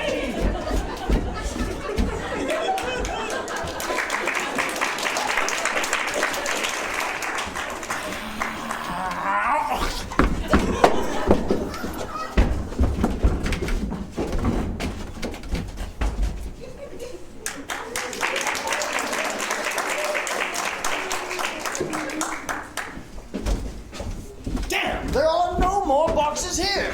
33 boxes, 17 missing. How are we going to find them? Well, all 50 boxes were shipped directly to Carfax, and a freight company must have shipped those 17 away. So somewhere there's got to be a freight company workman who remembers. Excellent thinking, Arthur. Jonathan! 8th October. I've made a list of every freight company in Greater London. We split it in two. I'm off to tackle the first half, and Dr. Seward here the second.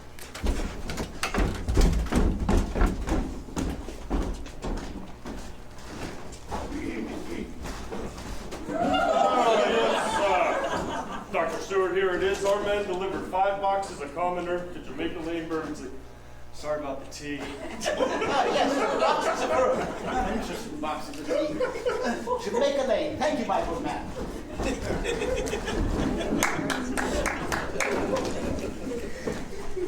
Mina! Mina! Mina! We've got it! Your father has found the earth boxes! Your father has found the earth boxes! Yes, perhaps this awful nightmare is over!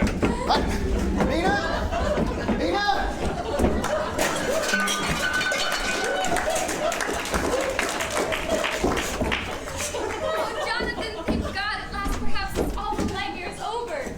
I don't think so, dear.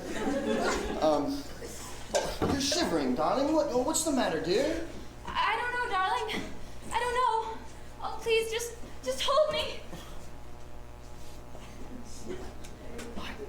Arise, Jonathan, hearken. You are mine. My thoughts are your thoughts.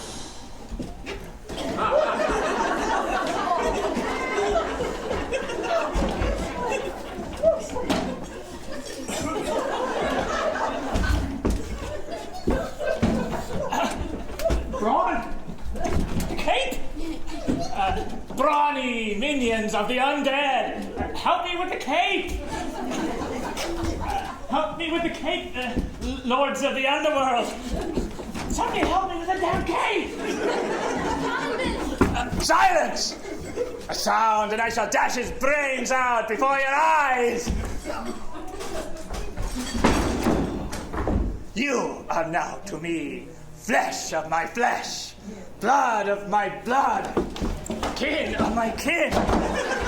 Now and forever you shall come to my call. When my brain says come to you, you shall cross land or sea to do my bidding. And to that end, this.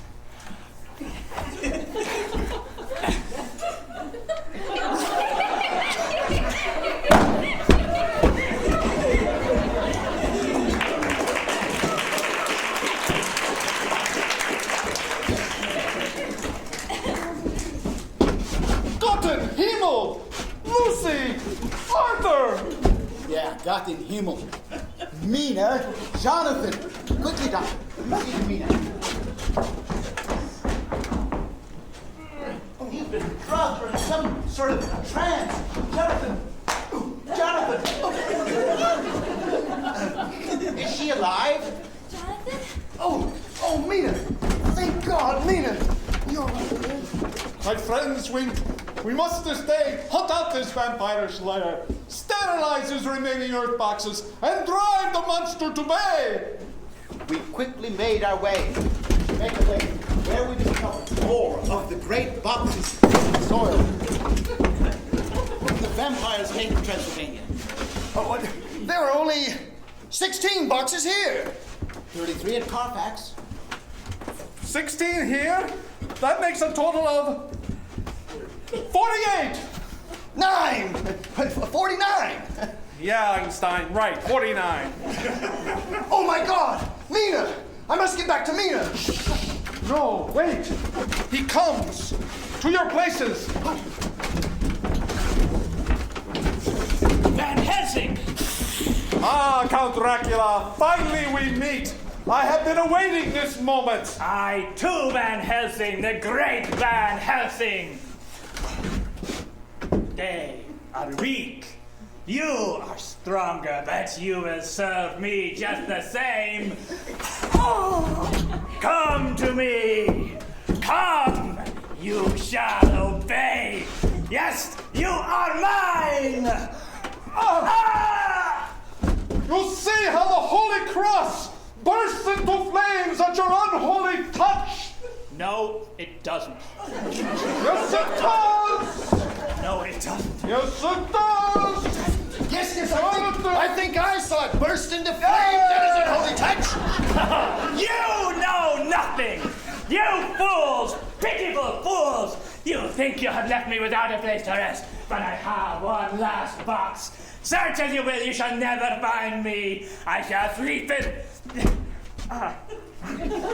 I shall sleep in my... I shall sleep in my unconscious senses!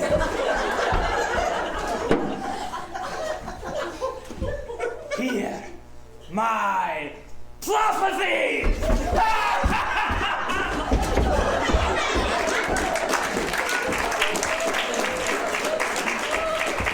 Look, he escapes us. No, he escapes us not. He remains where he is. But look, now he escapes us. No, not. No. I think it's disappearing. Yes, I don't think I can see it anymore. Can you see it, Dr. Seward? No, I can see it no longer. Can you see it, Dr. Van Helsing? Yes! No, man. A mist. Yes, a mist is growing before our eyes. A mist is growing before our eyes.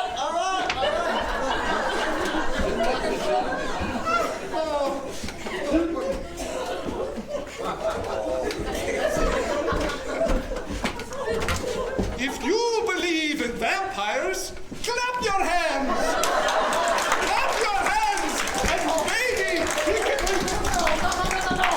I think this evening has been too much for him, Dr. Seward. I'll take care of this bat.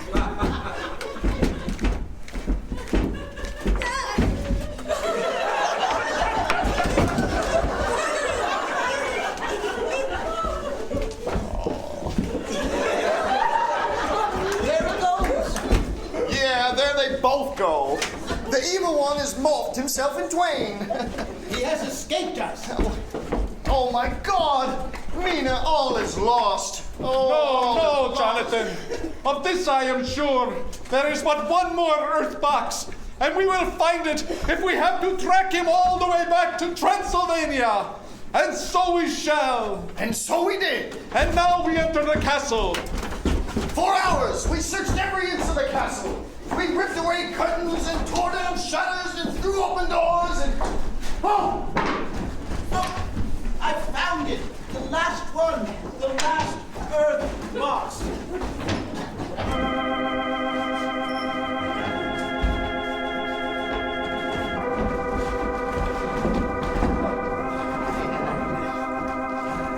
Now, quickly! There is little time! The sun is setting!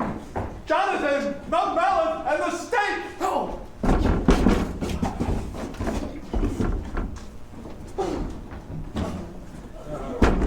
Oh! The horrible brides of Dracula! Behind you there! No! No! Leave the master! Leave the master alone! Stay on, Seward. This is the leader. Stay on her.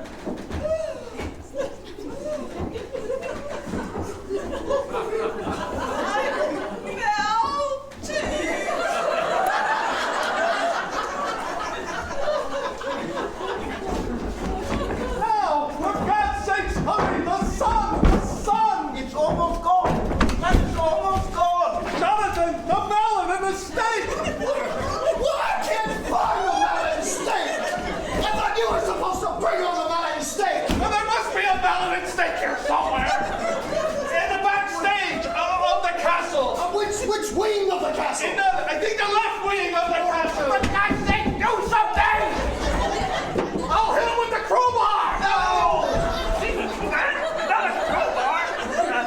You cannot kill me with your crowbar, your puny bar of crow. Professor, I think one of the brides took give the mounting stake to the right wing of the castle. Yes, I think she's been converted to the good side of the force. Yes, may the force be with you. Now, Jonathan! Oh, wrong way. There we go! I'm sorry! Oh, I'm sorry!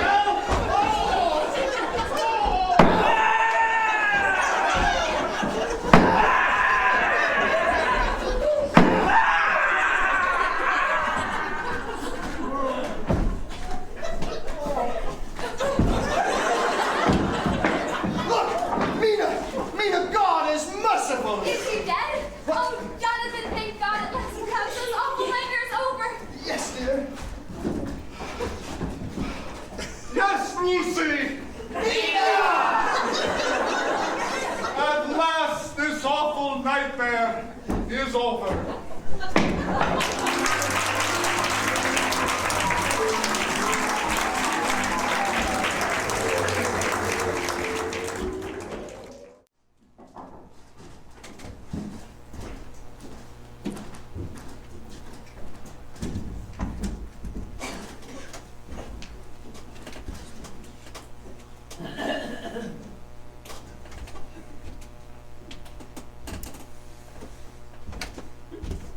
Well, this has been, what, 2 weeks now?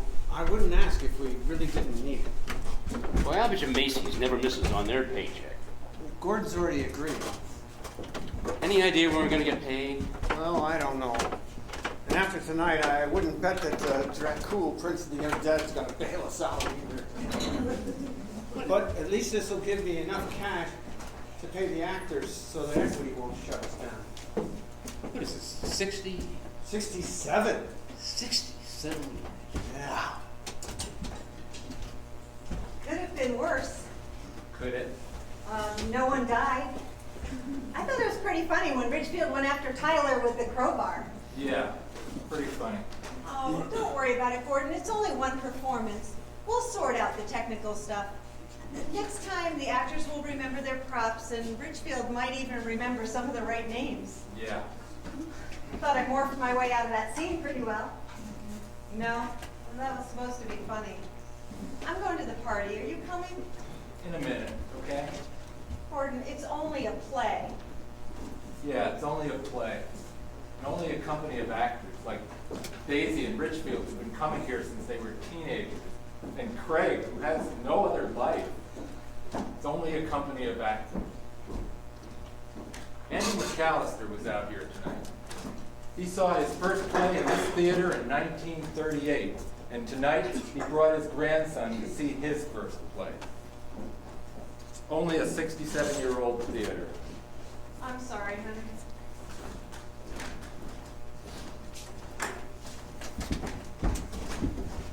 It's pathetic. That's the only word for it. It's not just the tech stuff, it's the script, the direction, everything. It's pathetic. He's pathetic. Who? Gordon? Who else? Our autistic director. He's the laughingstock of the American theater.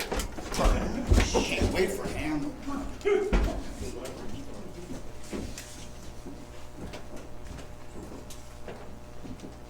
Oh, that this too solid flesh would melt, thaw and resolve itself into a dew. Or that the everlasting had not fixed his cannon against self-slaughter. Oh God, God, how weary, stale, flat, and unprofitable seem to me all the uses of this world.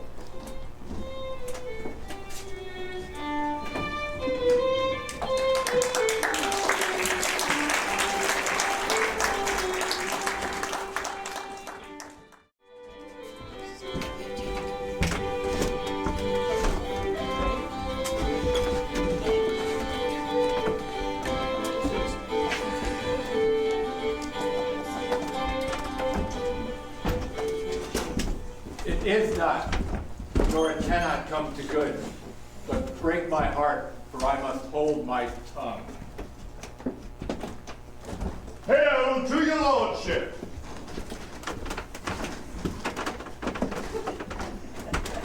How do you think going?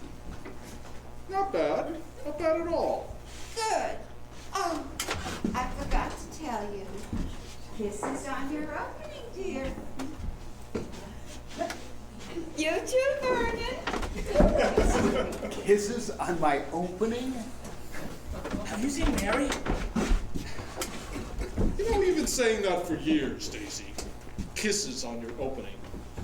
Perhaps you ought to try something like break a leg or something. Why? Well, I mean, kisses on your opening. What? Well, it suggests kisses on your opening. Yes, exactly. Kisses on your opening night. Are you the ghost now? No, ghost first, Polonius now, then ghost again, then the gravedigger, and finally the English ambassador. Quite the workout. Where's Mary? Haven't seen her. My duty to your honor. Is it okay out there? Yeah, I think it's okay out there. Oh, Mary, where have you been? You almost made us late. Here I am, standing here trying to prepare. Emotional preparation really is the key to acting. Isn't that right, Jack? I don't know anything about acting anymore, Tyler. I'm in law school. Ask me about torts. Foul deeds will rise, though all the earth o'erwhelm them to men's eye. Tyler, Foul deeds will rise. my necessary farewell, and sister, as the way we get that. What happened with Tyler? Well, Mary was a bit. Actually, Tyler was a bit. You know, I think it's going to be okay out there. Yeah, it does seem kind of okay out there. What ho, Laertes! Abort! Abort for shame! They're listening. They seem to be right with it. Well, it's not too hot. They don't listen if they're hot or if it's too humid. The humidity index is the most important thing in audience listening. We've got the barn doors open, and there's a nice breeze coming through the screen. And the mosquitoes. They won't listen if they're waving their programs at the mosquitoes. And not too many mosquitoes for some reason. Well, they respond to the temperature humidity index too. They really do seem to be listening. The mosquitoes? Oh, I'm so glad. Kisses on your opening, dear. What do you mean you can't find it? I mean, I can't find it. Did you put it on the prop table and check it out on the list the way you're supposed to? Yeah, I put it on the prop table. I checked it off on my list. You mean to tell me that you've lost the skull of Yorick? Oh, no. You've lost the skull of Ethel Barnstein? Oh, no. Listen, buddy. You better find that skull, or it's going to be your skull we're going to use as a prop. Oh, no. I shall obey, my lord. The air bites shrewdly. It is very cold. Well, thanks a lot, Mary. You made me late. Oh, just because I won't kiss you does not mean that you have to blame me for you messing up our entrance. It's not because of the... It is a custom more honored in the breach than in the observance. Oh, got a nice laugh out there. Amazing. Not bad. Amazing. Yeah, Gordon Page, Hamlet, amazing. Well, maybe if you weren't trying to upstage him at every moment. I am not upstage. Oh, you play the last scene against the back wall, man. I do not. Gordon Page is Hamlet. Even I have to admit he's going to be okay. Maybe even better than okay. Yes, better than okay. Because the only thing he's trying to do is tell a story, simply and honestly. And that's all they really want, to sit in the dark and listen to a story. And the very best thing we can ever do is just that. Tell them a good story. Right, and this is a good story. Oh, and the other thing they want is a nice temperature humidity index. He has no damn business playing Hamlet, even if I am upstaging him. Look, my lord, it comes. Angels and ministers of grace, Defend us. My hour is almost come, when I to sulphurous and tormenting flames must render myself. Alas, poor dog. Pity me not, but lend thy serious hearing to what I shall unfold. Speak, I am bound to hear. So art thou to revenge when thou shalt hear. What? I am thy father's spirit.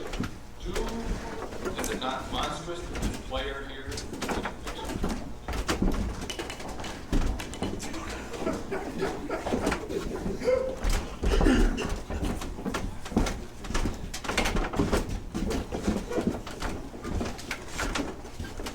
What ho, Horatio?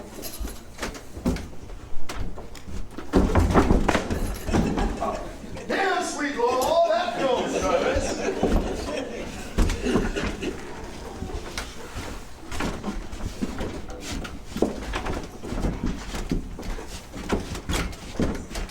No?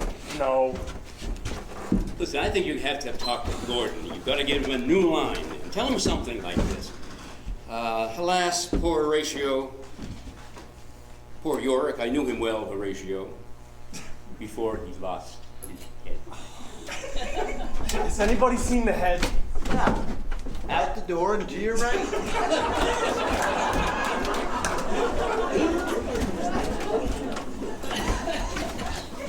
So, you're still mad at me then? Oh, well, I'm not mad. I made my entrance on time. You cut it so damn close, it broke my concentration.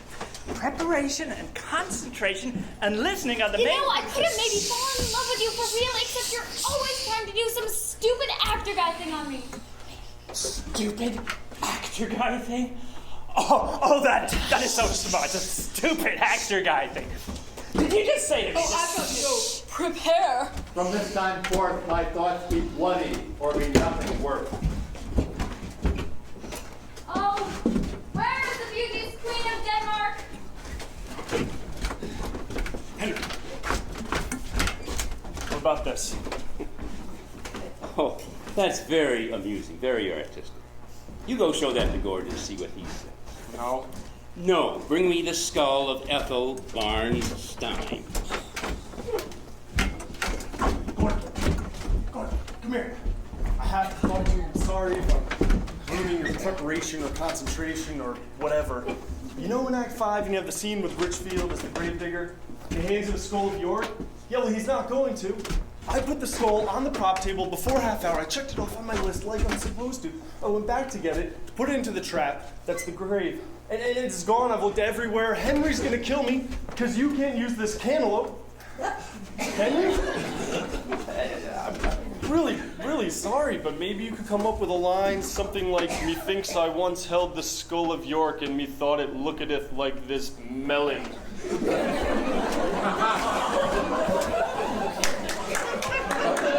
Richfield, have you seen the skull? It's in the trap. It's in the trap. It's already in the trap. I put it there myself before the show. Always check out your props, my boy. When I did Howie in our town with Thornton, of course all those props were imaginary, but I used to set them out and place them just the same. Oh, by the way, very nice job with that skull. Very realistic. Somehow, when I look at it, it reminds me of someone. Nobody told you? That's the skull of it. Yes, very nice work, Brown. Braun! Thank you, Brown. Okay, where's my second grave digger? Oh, Suzanne, old girl. Let's go. A pickaxe and a spade fork, and a shrouding sheet. What are you doing back here? Oh, no cues while Richfield does his thing with the skull of Ethel Barnes Stein. Oh, here, some tea. Give you a boost for Act 5. You think I need a boost? Oh, no, you don't need a boost. How all occasions do inform against me was wonderful. Very emotional. You were all choked up. I swallowed a mosquito. Oh. Well, you're doing great. Don't let Vernon upstage you, though. Gordon? Yeah? Oh, I better get back to my headset. Yeah, you've got cues coming up. Yeah. The tea was just an excuse. That's what I really wanted to do. Have a good one. they're listening out there. THI over MFR.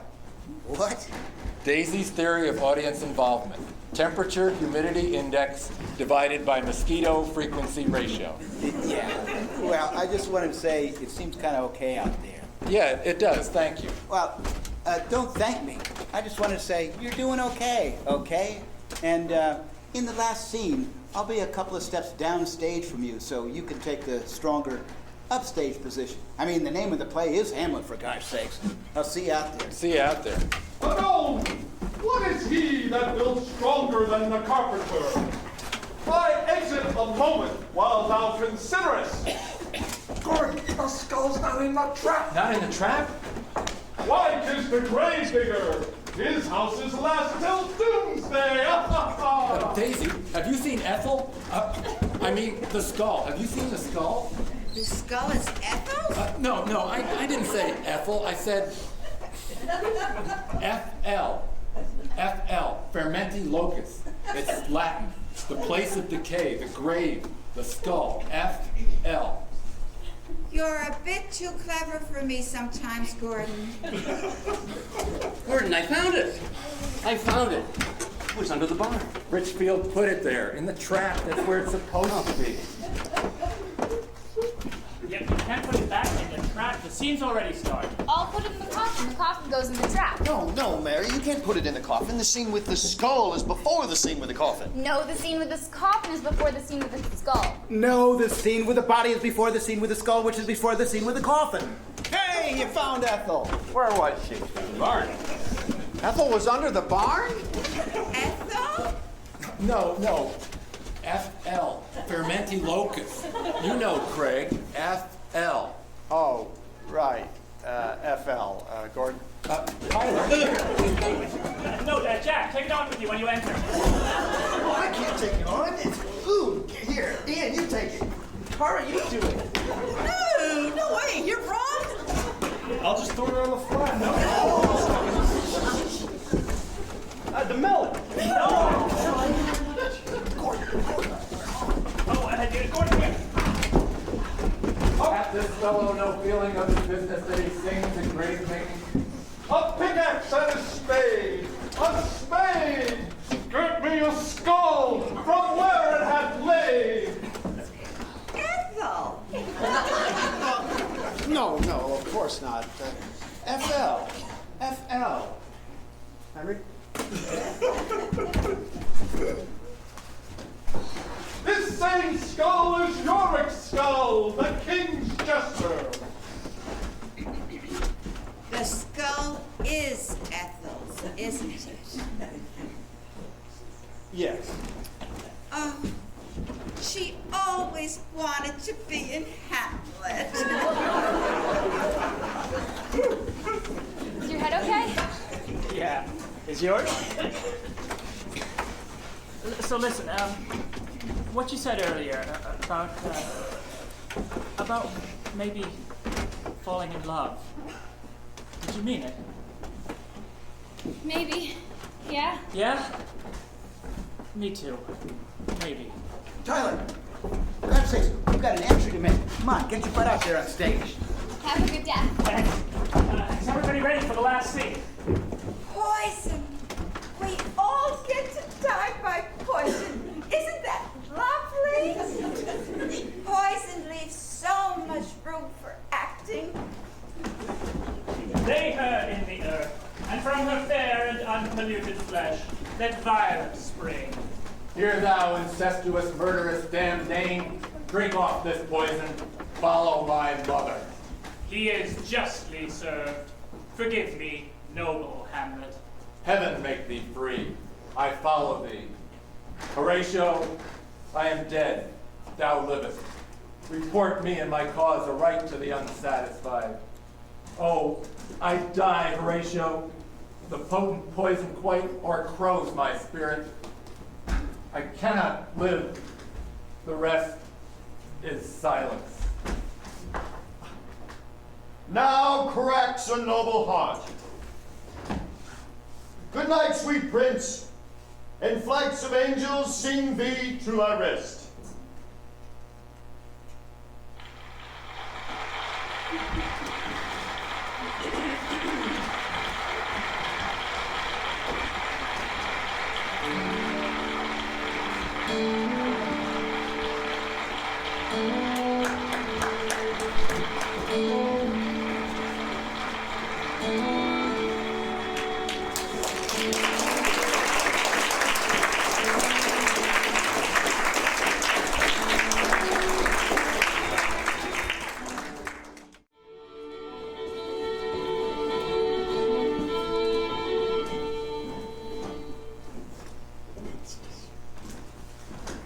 Another old lang syne night.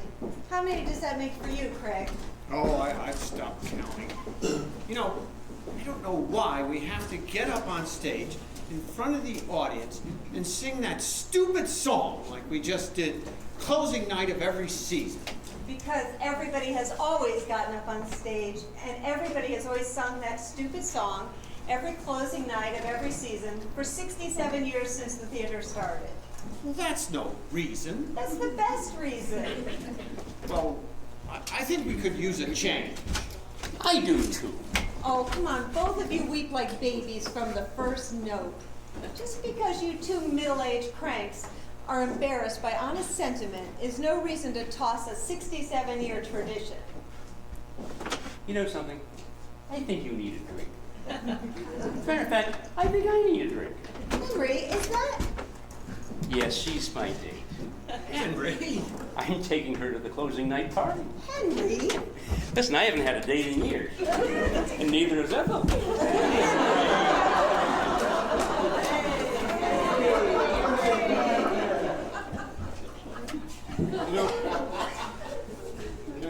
You did very well with the pencils this season, Sarah. I was very pleased with that. Efficient. It was a very efficient system. Well, efficiency is, in the service of art, is my watchword.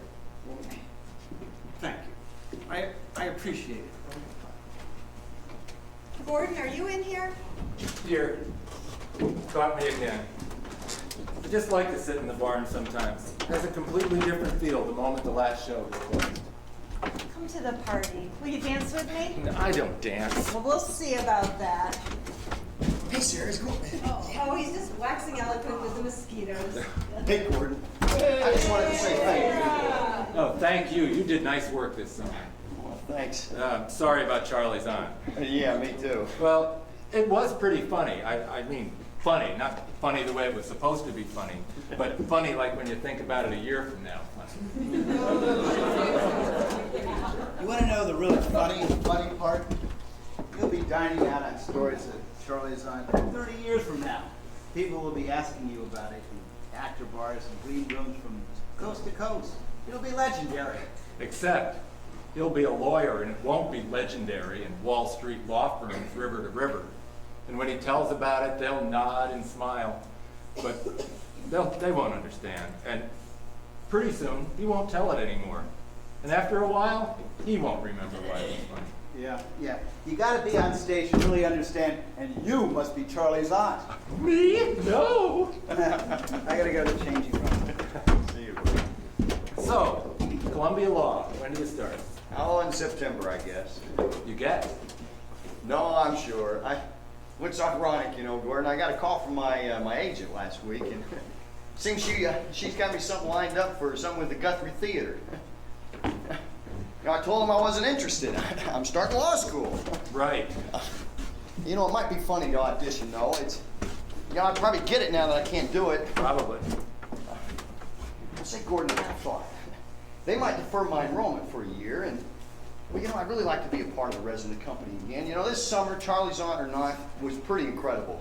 Well, what do you think about that? Deferring my enrollment, I mean, and hey, maybe there's something from Horatio I could do for the audition. Well, you could... Yeah, thanks, Gordon, thanks. For the advice, that is. And this summer, great. Well, you coming back here to the party? In a minute.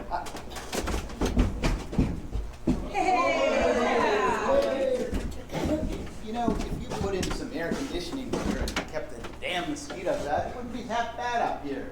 What are you thinking about for next summer? Well, I haven't given it much thought, what with all the... How about some Strindberg, that Dance of Death, maybe. I've always wanted to play the captain. Or an Ibsen. I've got a killer concept for Lady from the Sea. Well, you know, Barbara kind of has this thing about Ibsen. Oh, really, Gordon? Well, that's a good idea. Well, I bet she'd sponsor it. You know, I bet she would if you were the one to ask her.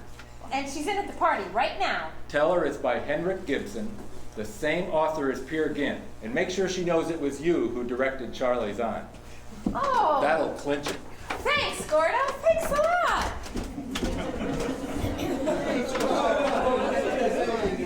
So, what are you thinking about for next season? You'd want to come back? Well, I don't suppose I'd win the Happy Camper Award, but this place, it kind of grows on you. It's the smell. What? It's the smell that grows on you. Of green paint? Old wood, slightly musty. Maple leaves. Candle smoke. Mildew and bug repellent. Yeah, and 200-year-old cow. Flop, dear. Ethel always referred to it as flop. Look who's here. Where did you two come from? I think they've been in the prop room. Well, we've been checking our props. Oh, not in Peer Gynt, Tyler. Tyler? Gordon, we need to ask you something. What? Well, I don't suppose it would be possible to, well, what with the schedule, no, I'm sure it wouldn't be possible, so we won't bother you about it. We want to know if we can get married in the barn next summer. How wonderful! Oh my goodness. Holy cow. A wedding in the barn again. I can't remember the last time we had a wedding in the barn. Do you remember, Sarah? I must have been blacked out. Now, Daisy. Oh, I remember now. It was Gordon and Sarah. That must be why I was blacked out. You mean you two were married and I've been working with you all summer long and I didn't know you were married? We're married. Not anymore. Divorced. For 3 years. 3 years and 4 months and 9 days. Gordon? What about the barn? Well, sure, if you can, before the season or on a dark night. Oh, thanks. You are so cool, really. You are so cool for an old guy. Well, only if it doesn't interfere with the schedule, because we can't interfere with the schedule. Shut up, honey. Amazing, Tyler. Just a few days ago, we saw you morph into a bat, and here you are morphing into a married man.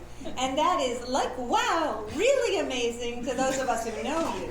Let's go dance, honey. Oh, no. Yes, let's go dance. Come on, Richie. You too, Vernon. Oh, no.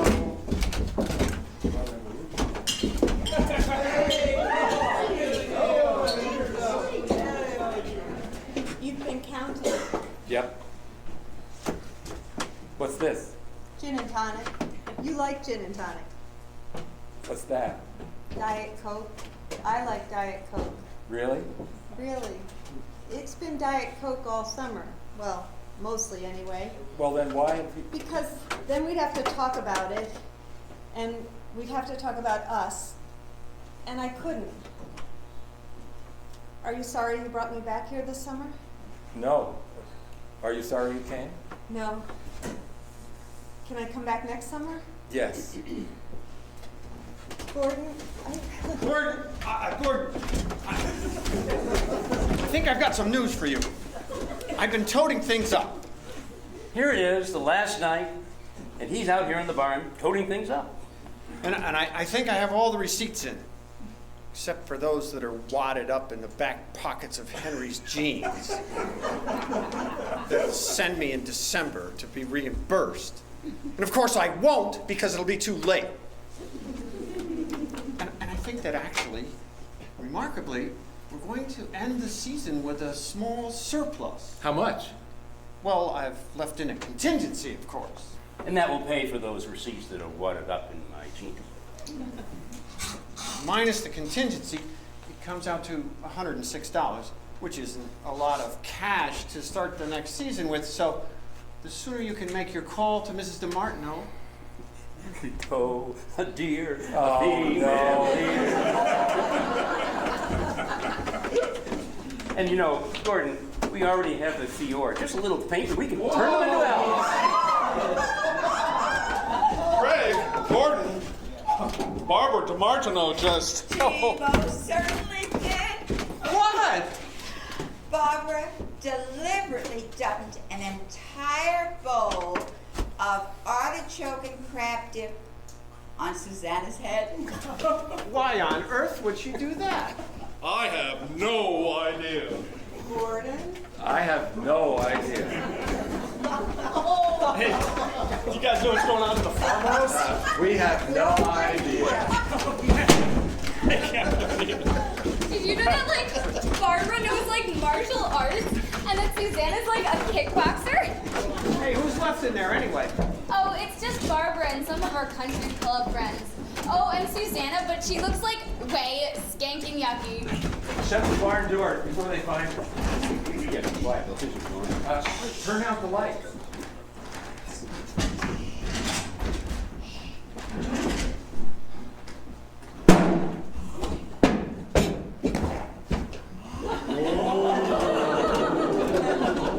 Susanna.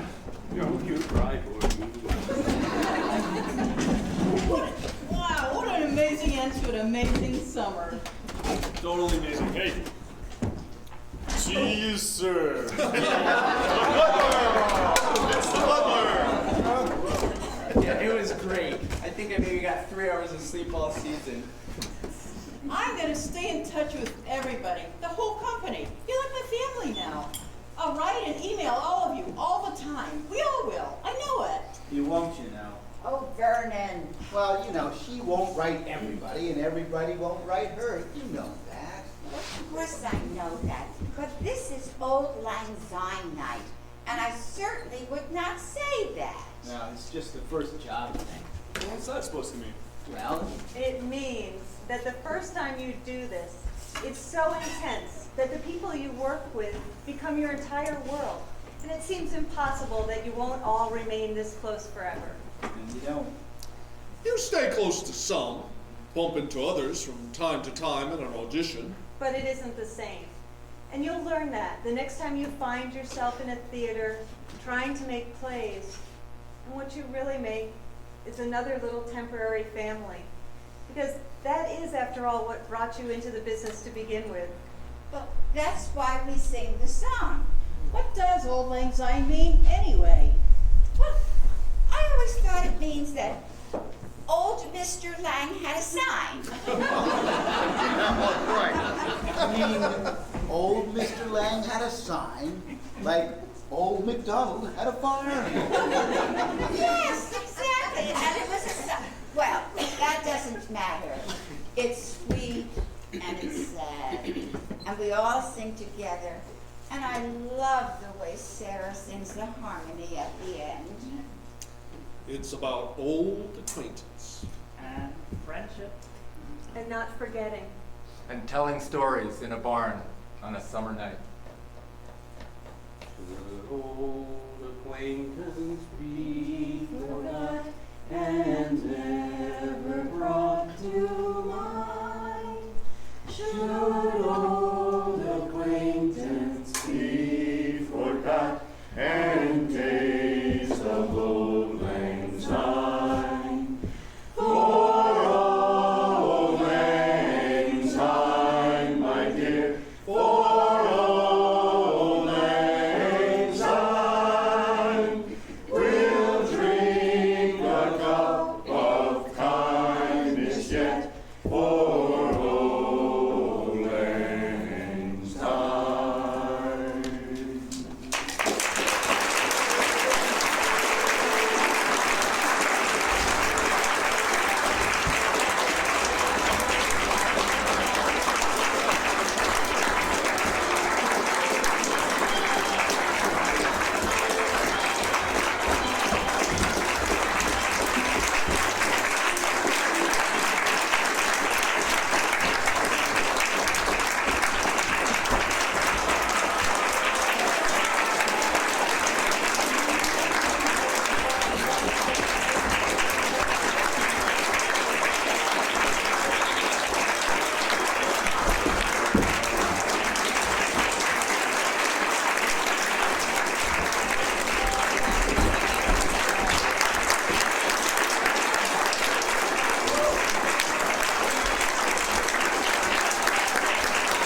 cast and crew of the Theater Arts Ministry, I've been asked to say a few words. Could Dick Smith come up here, please?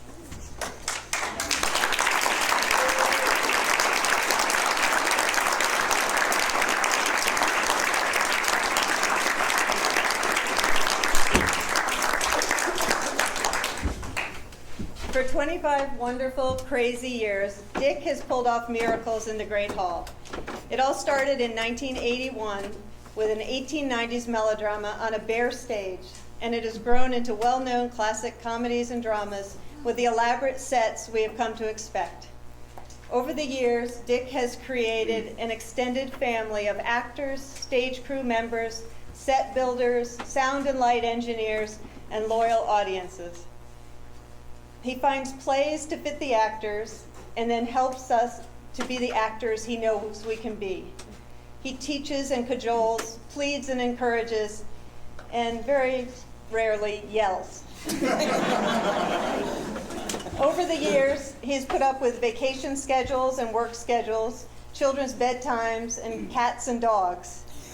He's stretched us with comedy and challenged us with drama, and he helped some of us grow up and all of us find our inner child. But all good things must come to an end, and Dick has decided to step down from his role as artistic director. While it makes us sad, we know that Dick has created something bigger than one person, and the show will go on. Besides, maybe we'll give him Craig's job as producing executive administrator director. On behalf of all of the people who have been involved over the past 25 years, both in front of the lights and behind the scenes, thank you, Dick. We love you.